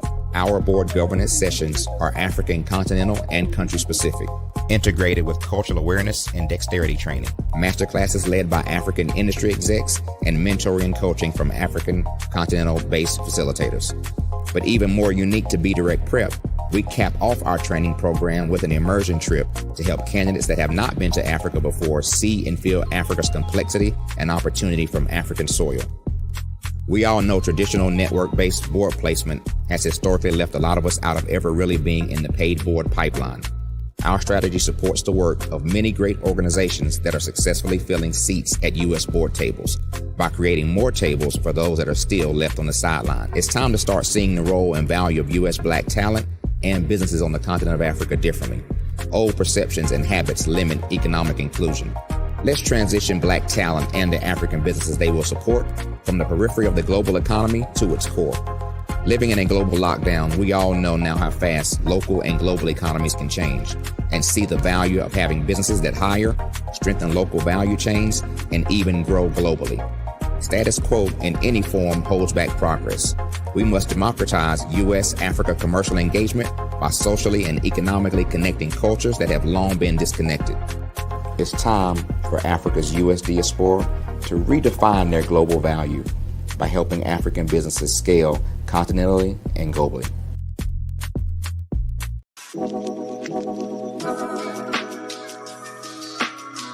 The African company and the African CEO is making a conscious decision to bring on someone external to the continent versus bringing on someone who is from Ghana or Kenya or South Africa.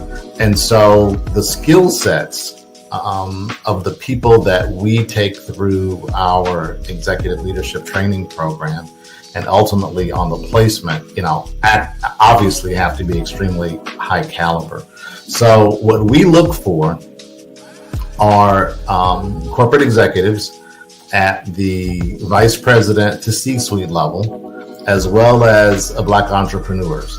When we look at the Black corporate executives, we're looking for some very specific skill sets, whether that be around supply chain, sales and marketing, engineering, product development. We want our folks to be able to add immediate value to the corporate board, right? And the other thing is, even if they don't necessarily have specific industry experience, they're bringing a diversity of thought.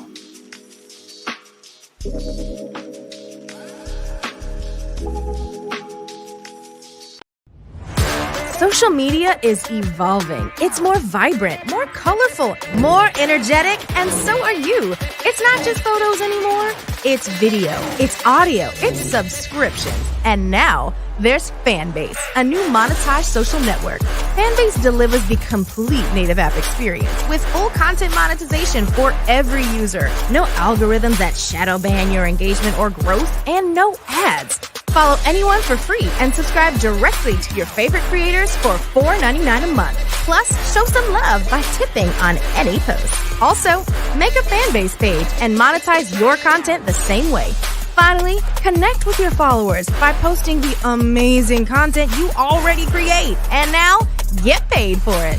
It's time to energize and monetize, because everyone's a fan of something and everyone has a fan base. Artist is a creative expression of something from nothing. It explodes onto the canvas, or it explodes on in my work. One of the things that I try to do more than anything is I try to just give the lines and the movements and emotions and the expressions into what I do. Art really means to me a chance to express how I feel deep down inside. Most of my art begins as a thought that I might have, whether it's sports, whether it's history, whether it's a woman or a man. It pretty much starts as an idea of thought before I get into the actual image of what I'm going to draw. I do a lot of historical pieces. I was a history minor in college, and I love to do history pieces. And a lot of times I'm thinking about history, and then I try to make that history impact you as you look at it. That's one of the reasons I do pictures so large. People ask me, why do I do the pictures so big? And I tell them, I want the piece to impact them as they're looking at it, to kind of dominate them, dominate their space. And most of my pieces I try to do off page. I don't try to do anything that's going to be in those four corners or in a square. And I want your imagination to be a part of the piece that you're looking at.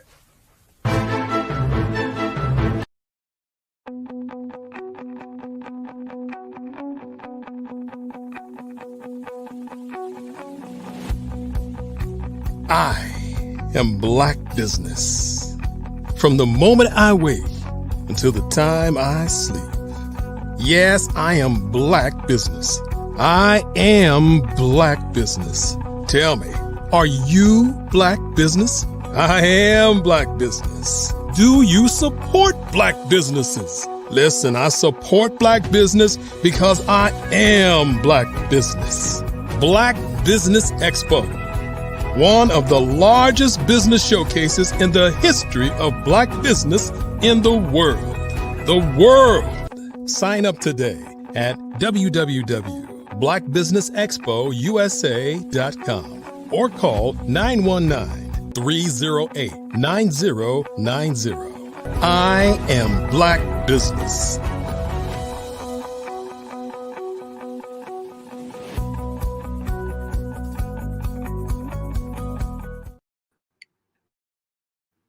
Good afternoon, business owners, entrepreneurs, thought leaders, and corporations. Welcome to the Black Business Network. My name is Spiritual Teak, and I'm your business moderator for this afternoon on the Black Business Network. The Black Business Network is a 24-hour business network showcasing Black businesses, Black owners, entrepreneurs, and thought leaders worldwide. We have speakers from North Carolina, London, Singapore, Africa, Japan, and cities all over the United States. The Black Business Network is a global community sharing its business knowledge to empower, inspire, and educate businesses about business. Our next speaker is Dr. Stephanie Audrey. Dr. Stephanie Audrey is the founder and CEO of Zenoverse Wellness Group, a global wellness organization formed to deliver wellness 1 week at a time through its Meta Spa hotels strategically located across the Caribbean, United Kingdom, France, and Africa. Current locations are in Jamaica and the UK, and African markets opening soon. Her firm is also in the farming space and offering food as medicine, perishable, non-perishable meal kits, tinctures, tonics, supporting the various wellness protocols. Dr. Audrey codified her wellness delivery model as WAS, Wellness as a Service Solution. Zenoverse Wellness Group is a timely concept that was initially conceived when Audrey was just 14 years young. She imagined a wellness center later while working in the hospitality industry for the Claremont Resort Hotel. She was on the marketing team, and when they rebranded the property after investing over $1 million to launch what was then a new concept, spas at hotels. I present to you Dr. Stephanie Audrey. Hi, greetings. Hi, greetings, beautiful soul. I'm so excited that I get to interview you in this fireside chat. How are you? I'm wonderful. And how are you today? I'm very, very good. Well, it's my evening, so I'm over here in London. Okay, well, fantastic. Even better. Absolutely. So is it okay if I address you as Dr. Stephanie Audrey? Is that all right? Yeah, Dr. Steph for short. We can go with that. That's fine. Okay, cool beans. Thank you so much, Dr. Steph. Well, it's loads of questions that I have for you, and I get super excited because I have a deep understanding of wellness, and I'm just excited to see what you've been doing all over the world. And so for the people that's watching right now and the people that will catch it in a replay, can you first just tell us a bit more about what is Zenoverse Wellness Group and what was the vision behind it? Absolutely. So Zenoverse was our decision to both make sure that we were meta ready ready to exist both in the physical and the digital world. So creating an organization that would not only be timely in its physical presence, but be able to translate that into virtual spaces and how we show up in all of those particular environments.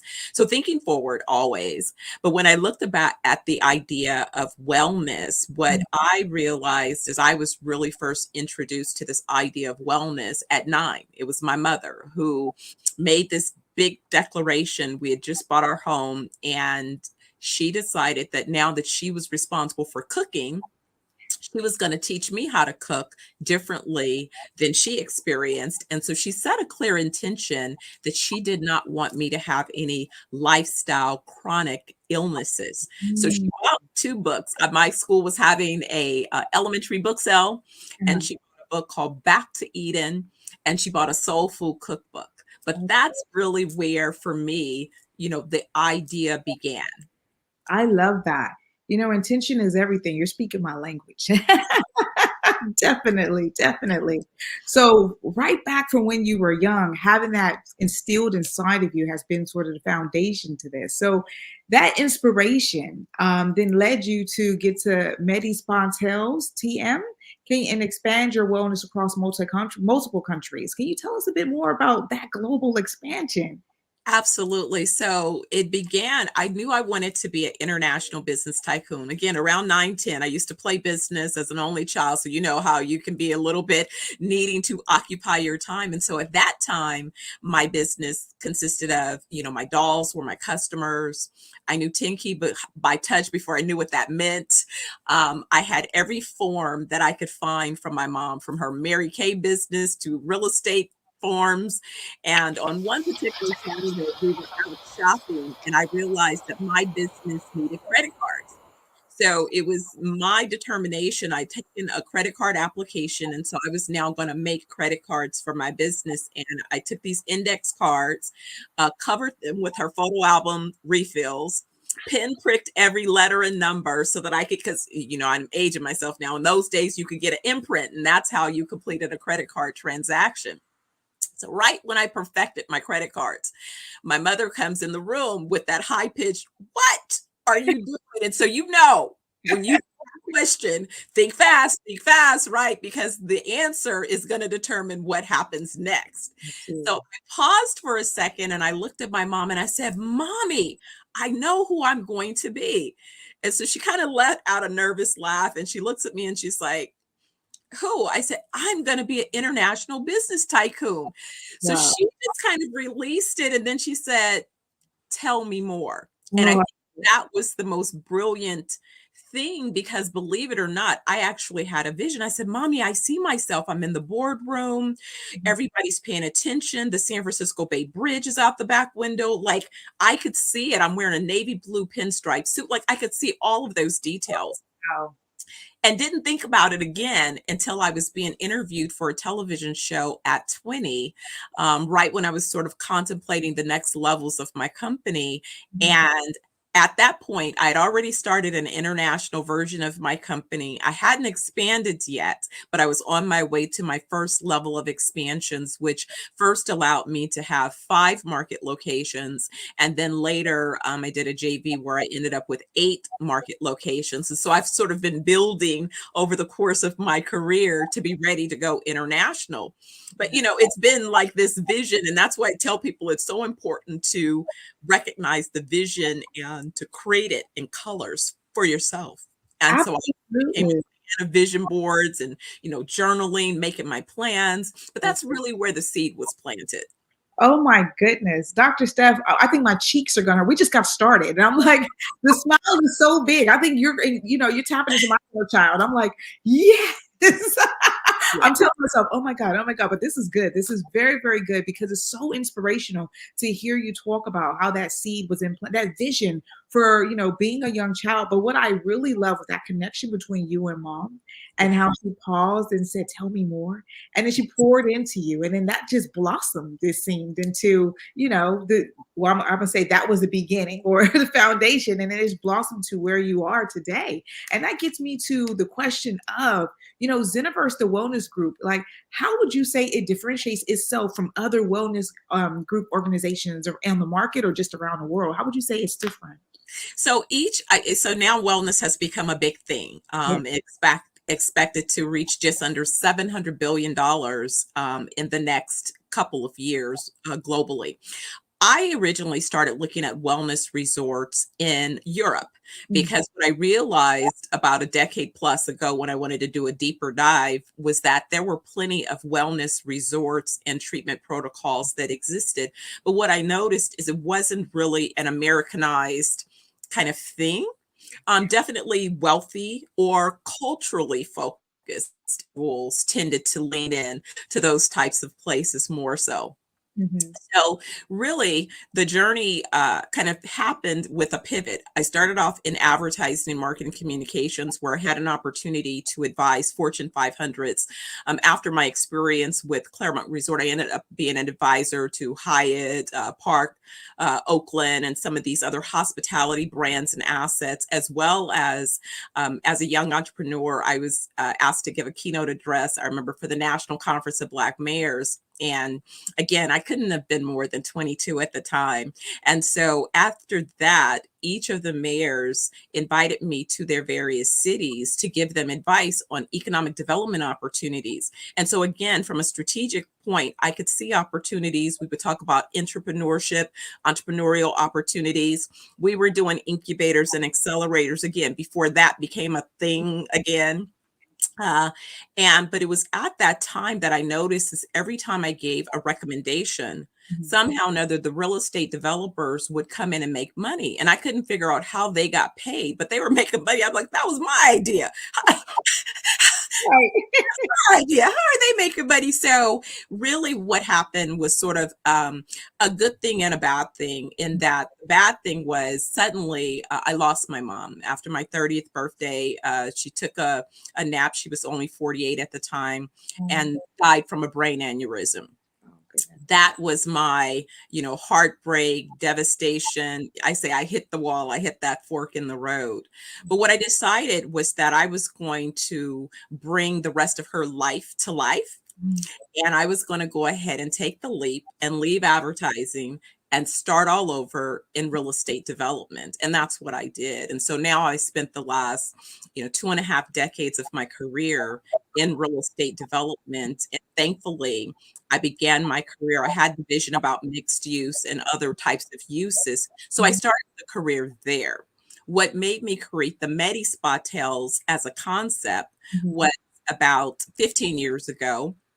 I was speaking to some hotel developers. In fact, the brother that developed the largest Marriott in DC, and we were looking at franchise opportunities. But me being a strategist, I already knew that I wasn't so interested in just somebody else's franchise, to be honest.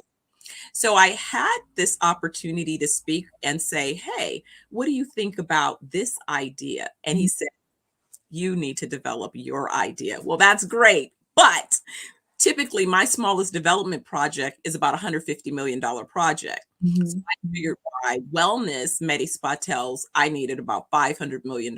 So, when you're coming out from the beginning, people are looking at you like, we don't know anybody like you that's received a check that big. How are you going to do this? And all of those things. But that's really what said that, listen, I'm about branding. I'm about creating intellectual property and assets.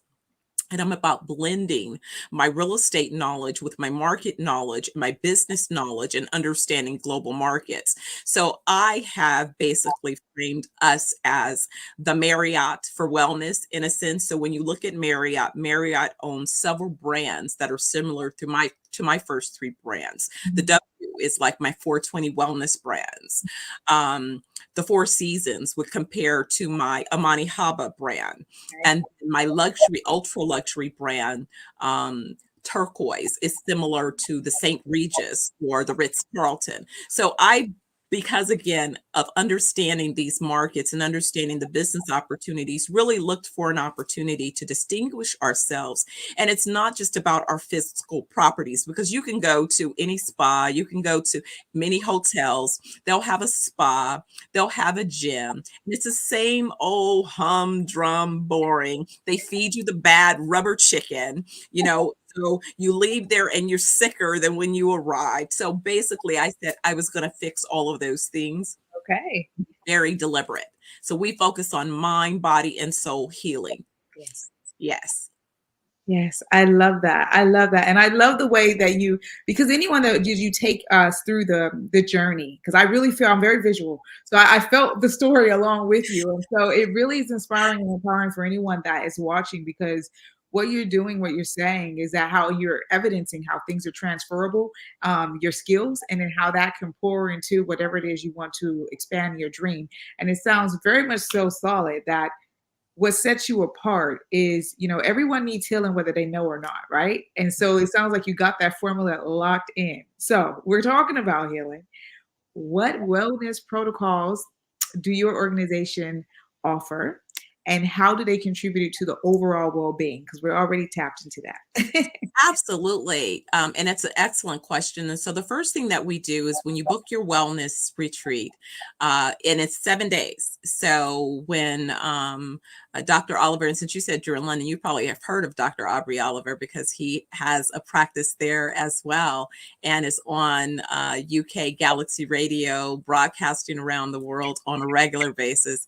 So when we combined our visions around what we wanted to do with treatment protocols, really looked at, I said, well, what's the minimum amount of time that we could have someone and really make a difference in their well-being? So we established that would be about, a 7-day, 6-night kind of program. And so in that, what we do is we conduct an assessment. And so this assessment is a simple, non-invasive assessment, but it's thorough. So when I first participated in my assessment, about a 40-something page document, but it gave me an overview of how each of my organs were doing. And more importantly, it provided me with insight on things that the doctor hadn't identified, like my brain was being poisoned by hair dye and excessive cortisol secretions, and that I really needed to do a complete detox, a detox that would detox not only my brain, but every organ in my body that potentially would be compromised, but that it was really important to zero in on gut health. Yes. And so once we establish, so we focus on, when we say mind, we're focusing on thought leadership around helping you heal from emotional trauma, because that cortisol, and even current statistics telling me that, for example, women around the world don't know it, but oftentimes are suffering from post-traumatic stress disorder. And then that coupled with the stressors of hormonal changes and hormonal imbalances. And so we see it as I travel and I see more and more women advancing in their careers and their lives. Sadly, they're carrying such heavy burdens and not realizing that if you're constantly sewing into everyone else, you're going to become depleted. Where do you go to get a refill? And it's not a 5-minute. Yes, you should take those 5-minute moments, but you really do need to do something a little bit more solid, more focused. I spent one weekend where I did a test where I did a weekend in silence. And it was such a healing gift. It's such a healing gift to hear. And that's really kind of where we go. So we say mind, body, and soul. And so when we're really doing that deep soul work, being able to quiet yourself so that you can hear your ancestral assignments clearly. And you can only do that when you take care of the first two.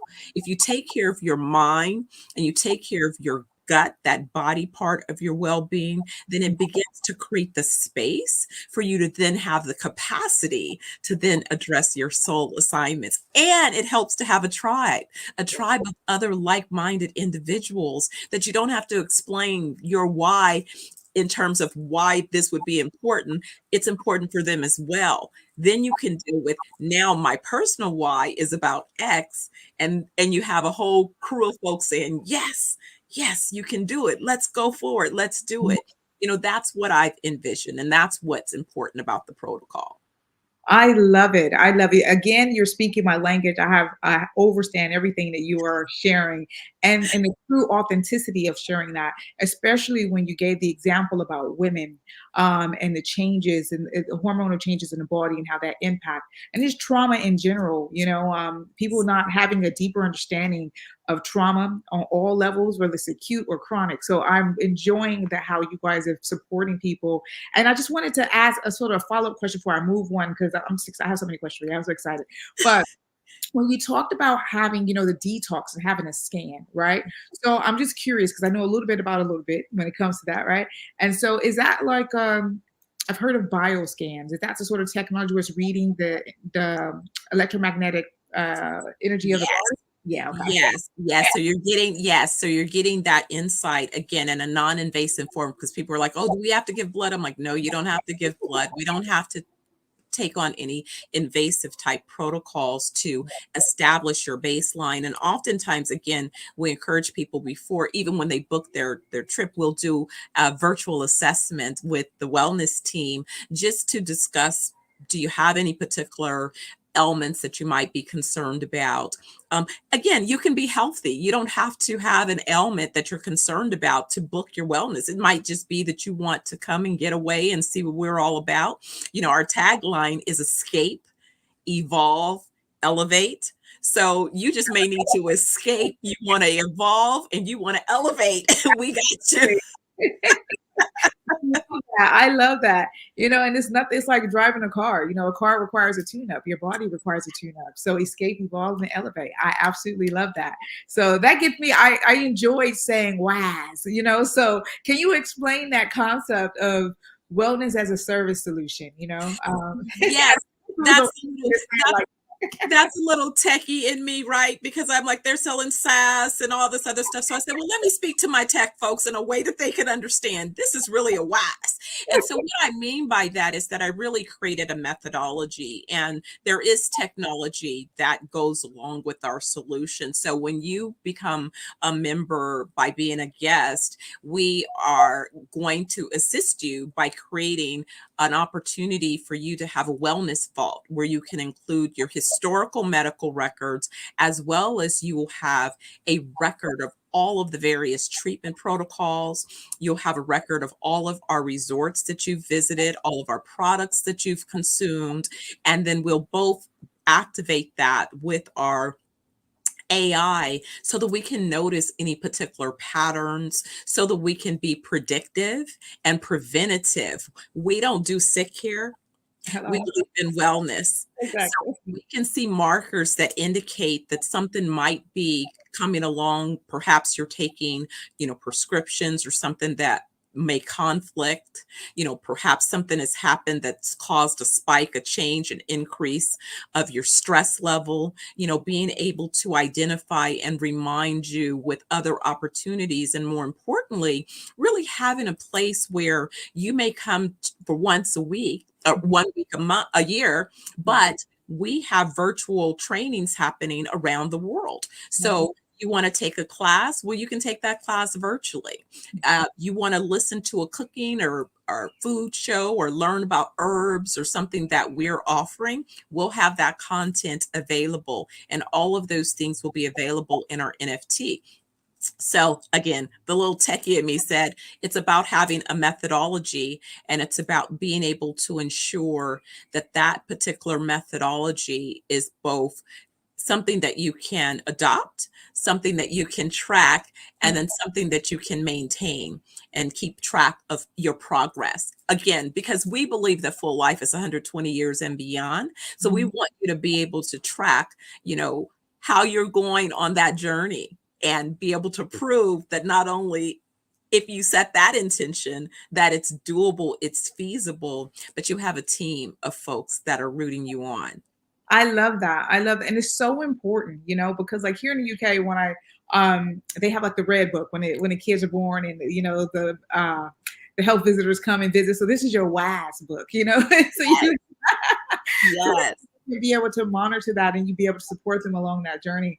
I think this is beautiful. And it gets me into, so we talked about the mind and we talked about the body and the differences, but also with the body. So what is your take on food, and what do you think the role that food plays in the wellness protocols and people's wellness journey, and how does your farming initiative support these efforts? Absolutely. Now, this is something that's become very critical and very concerning. Sadly, again, I'm in the U.S. and the U.S. market really allows all types of ingredients from a consumer standpoint to be added into the foods and the products and the supplements and the pharmaceuticals and all of those things that people are consuming. Unfortunately, those things that you're consuming, if the ingredients are bad, it's kind of like when we talk about computers building, I used to say building a database. If you put junk in, you're going to get junk out. It's the same thing, and what I have really witnessed is that Western medicine has definitely a place. You have an emergency, you're in a car accident, so on and so forth. You have an emergency rupture of an organ or something. It absolutely is valuable and important. But where I see sort of an overreach is where there are lifestyle preventative type chronic conditions that can be addressed. And more importantly, when you see people who have already begun to develop some of these conditions, like I have talk to people with I have a family member who survived 9 heart attacks, bless his soul. And I wonder, it's like, well, have you received any kind of nutritional guidance? And it's no, they're just they're adding another stent, they broke much, it's like, wow, we can really address this. And so it really was being introduced. I remember stumbling across Dr. Grundy, who used to be a heart surgeon, and really his transition into nutrition. And so again, all of these things are now beginning to come up and surface. But here's the thing. I remember the first time I thought I had done pretty well with selecting my supplements. And I showed Dr. Oliver, here's what I'm taking. And literally we threw out pretty much everything that I had on the shelf, because by the time you get to ingredient number 3 or 4, that's the poison. Absolutely. Come on, tell the truth. Yes. That's the poison. And so then the other part was that, Bill Gates and others with their so-called initiatives. Again, I always believe in, my mom said, follow the money and read between the lines. So it became really odd when I noticed that, why would his organization be buying up all of the farms around the world, and in fact, even pushing farmers out of the industry? And what's with all this GMO and seedless stuff? If the thing doesn't have seeds, how is it created? How is it sustainable? And so I'm like, I don't want to be used for experiments. But that's exactly what it is. And I think that it's amazing to me sometimes that my body just rejects anything. I remember when they first started introducing artificial sweeteners. Like everybody else, I guess I didn't know it was any big deal. I tried one in that little pink package and my body threw it up right away. And I was like, okay, I'm one and done. I'm reading the ingredients and I'm like, that's why I didn't need to do this anyway. So avoid. I don't want any food. But again, high fructose corn syrup, all of these, rename it the soon as people become aware of the poison that it is. So with our initiatives, I began to, as I set up our locations, I said, we need to be located on either organic farms or beachfront properties. And organic farms, so that we can control from seeds to souls what it is you're consuming, and be able to certify with a level of certainty that we are not allowing poison to be part of our process. And so that's really why. And so with that, I began to look and say, well, if I'm going to create this opportunity, we need to have global access to these types of fruits and vegetables and foods. And so I created this initiative, Organic Farmers Global, which will be launching a release this week, because we have identified ways to help to mechanize farmers that don't have access to equipment. My mission is to train and develop 10 million farmers over the next decade around the world, and to move them from just being at the earliest stage of the business cycle where they're just providing the raw ingredients that then become more valuable further upstream. I'm literally aiming to help them create generational wealth and sustainable businesses and family organizations. So bringing in the background where I've trained thousands and thousands of entrepreneurs over the years on business structures and systems and processes. I'm a Lean Six Sigma Black Belt, so that means I can walk into any organization and improve its processes. So not only do I personally have tools and skills and techniques, I put together a team of A players that have deep domain knowledge across the sectors that are important, but more importantly, about how we deliver our solutions, organizations, businesses. And I felt from the beginning, as someone interviewed me when I was 18 with the business, and they said, well, what are you going to do as your causes and initiatives? And I said, I was going to do things to help kids and to seniors. And I was to make sure that I always had a social impact initiative. And so even when I took time to spend time in the corporate world where I was an executive, developing again my expertise as a real estate developer, so that I qualified when it came to this point, I spent all of that time training and developing entrepreneurs. So I always had, on a parallel path, a give back initiative. So I'm not just talking about it, as the young people say, I got the receipts. You got exactly. You got plenty of receipts, and I'm looking at the time. I'm like, oh my god, we could be on here for hours.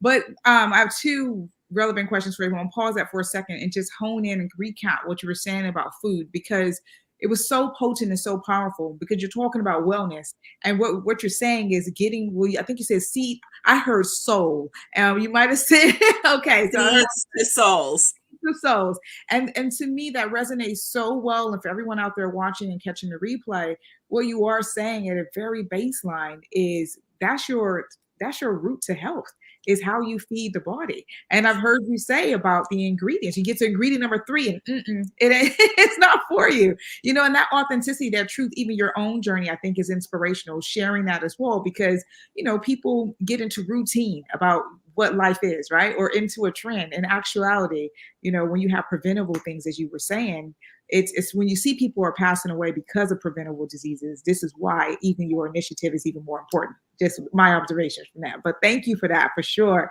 So that brings me into, though, just for someone that's been on your journey with so much knowledge, so many connections in terms of how you've been bridging the gap from your marketing to the real estate, etc.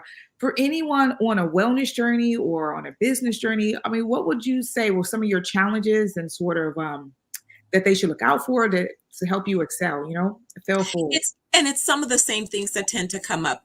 I've found myself being the first in many organizations. So when I was the first Black person in an executive position in every organization that I've ever entered, it seems, sadly. And that place of coming in with a certain level of excellence, just that, because that's who I was, early on, before I had all of the so-called advanced credentials. I was excellent at 18 when I won my first contract with the California State Library Association right out of high school. So I've been excellent for a long time. I had people evaluating me early going, well, you don't have this degree, you don't have that degree, but I'm advising you. How about that? But if you need me to get it, no problem, I'll get it. So it was that. People would always try to find what they feel is missing and create that as the reason, rather than focus on the solution and the outcome. So early on, I started documenting my journey by keeping a spreadsheet of the financial value that I made. So my stage name is Dr. Money. Not only because I have a DBA with an emphasis on venture capital, which is money, Dr. Money, but because I looked at every organization that I touched and the money that I save for every organization. And like you said, I kept a track record of those things because that's what kept me in those doors once I entered those environments, and had to deal with all of the other politics and all of those other things. And so now, as I'm out on the world raising capital, people are sort of gloss over when I said, well, my seed raise is $100 million. And they're kind of looking at me like you have the audacity. I'm like, listen, $150 million, $100 million is smaller than what it would take for me to build one project. And I'm buying 8. Right. Clearly, there's a genius in what it is that I'm talking about. And if you look at this value of this portfolio and the IP, the way that I put it together, that 100 million is a multi-billion-dollar organization, global organization. Mm-hmm. Mm-hmm. Not guessing, valuation there to support it. So, again, but they're like, well, we're not used to anybody that looks like you talking about this. I said, but I have not just, as they say, the credentials, I have the experience. The experience. Absolutely, Dr. Steph. Oh my God, we don't have enough time, but hold on. Because you're getting into an area as well that I would love to dive deep. So you definitely have to come back again because there's so much knowledge with you and it's such an inspiration. But when we get into, being a person of color and how you are moving through business and what that means and the challenges, it's just inspirational to hear your story, and how you documented and continued, because there would have been those challenges there. And so, no, thank you for sharing that. I really, really appreciate it. And I think, with all these projects you have going, right? So how do people, it's going to be a multi-layered question. How do they get involved? How do they find you? How would they get on the retreats? What's the best way to get it, even if they want to be trained or want to go into farm? You have so many different avenues for people to contact. What would be the quickest way to start? So I would send them to 420. It's www.420wellnessjamaica.com. You can start there, and that's where you can identify, us, get a little overview of the initial organizations that are opening, and get on our email list. Mm-hmm. We'll be putting information through that location. The Organic Farmers Global is organicfarmersglobal.com. So between those two locations, if you're interested, if you're a farmer and you're looking to find resources and how you can have assistance with growing your production, if you have equipment that you'd like to learn about monetizing, that would be the location to find your way as part of that particular initiative. So 420 Wellness Jamaica, I want you to book your wellness week. And then if it is that you're interested in the global farming, Organic Farmers Global. That is absolutely amazing. And do you do any form of coaching yourself? Do you coach businesses or individuals, entrepreneurs? Yes, I am beginning to accept very limited clients. You got to be ready to be a growth player though, because I'm an A playing coach. So, and I follow the coaches that coach the billion-dollar companies, or as I say, I was reading up and listening to one of the coaches. He says he coaches trillion-dollar organizations. So, if that's who I'm paying attention to, right? I'm like, let's go. I want you to play at a level that is definitely a level that will allow you to create generational wealth. And so, that's what the whole 10 million initiative is about. 10 million farmers and entrepreneurs globally, to really give them the tools. I don't have to recreate them, I have them. So I can just give them and train you through a process that will produce outcomes. Because remember, I keep the receipts. So I want to measure, because guess what? I tell people, look, if I gave you a strategy and that strategy is not working, I know how to pivot and fix it. So it's no problem. Yes, you do, Dr. Steph. You definitely got the receipts and you got the foundation solid. Okay. Thank you so much for joining us here this afternoon, my evening. It's been an absolute pleasure to interview you. Thank you so much. Thank you. I've enjoyed it, and I can't wait to see you. I'm going to be headed back to London. In fact, I have some acquisitions in London as part of this first phase as well. So you definitely make sure we contact and stay connected, okay? Thank you so much. Jean is coming, and I'll see you on the other side. Thanks again. No worries. Thank you. Oh, what a beautiful soul. The Black Business Expo mission is to raise funds for high school seniors going to college or K through 12 entrepreneurs. This expo is for a fundraiser for students. You may go to the Black Business Expo USA.com to donate to the scholarship fund or use the Cash App somewhere on this screen. Our goal is to give laptops and up to $5,000 to 10 students, and students can register online at www.blackbusinessexpousa.com. Remember, every dollar counts, so we want to remind you to donate to the scholarship fund. And let's thank our Black Business Expo USA sponsors, the NC100, Moody Capital Partners, Suede Soul, Lotus Ritchie Coaching and Training, Carolina, Virginia Minority Supplier Development Council, Step Management, The Hello LLC, Barbara H. Smith LLC, Margie McLean Foundation Incorporated, Genius is Common, Earth Essentials, 5-Star BDM Media, Malaine Shaney Global, Executive Women's Success Institute, The Quality Coaching Company, Superwoman Business Services, Creative Force Studios, Lee Entertainment, Artistic App Design, and the Black Business Expo USA. Genius is coming, and I'll see you on the other side.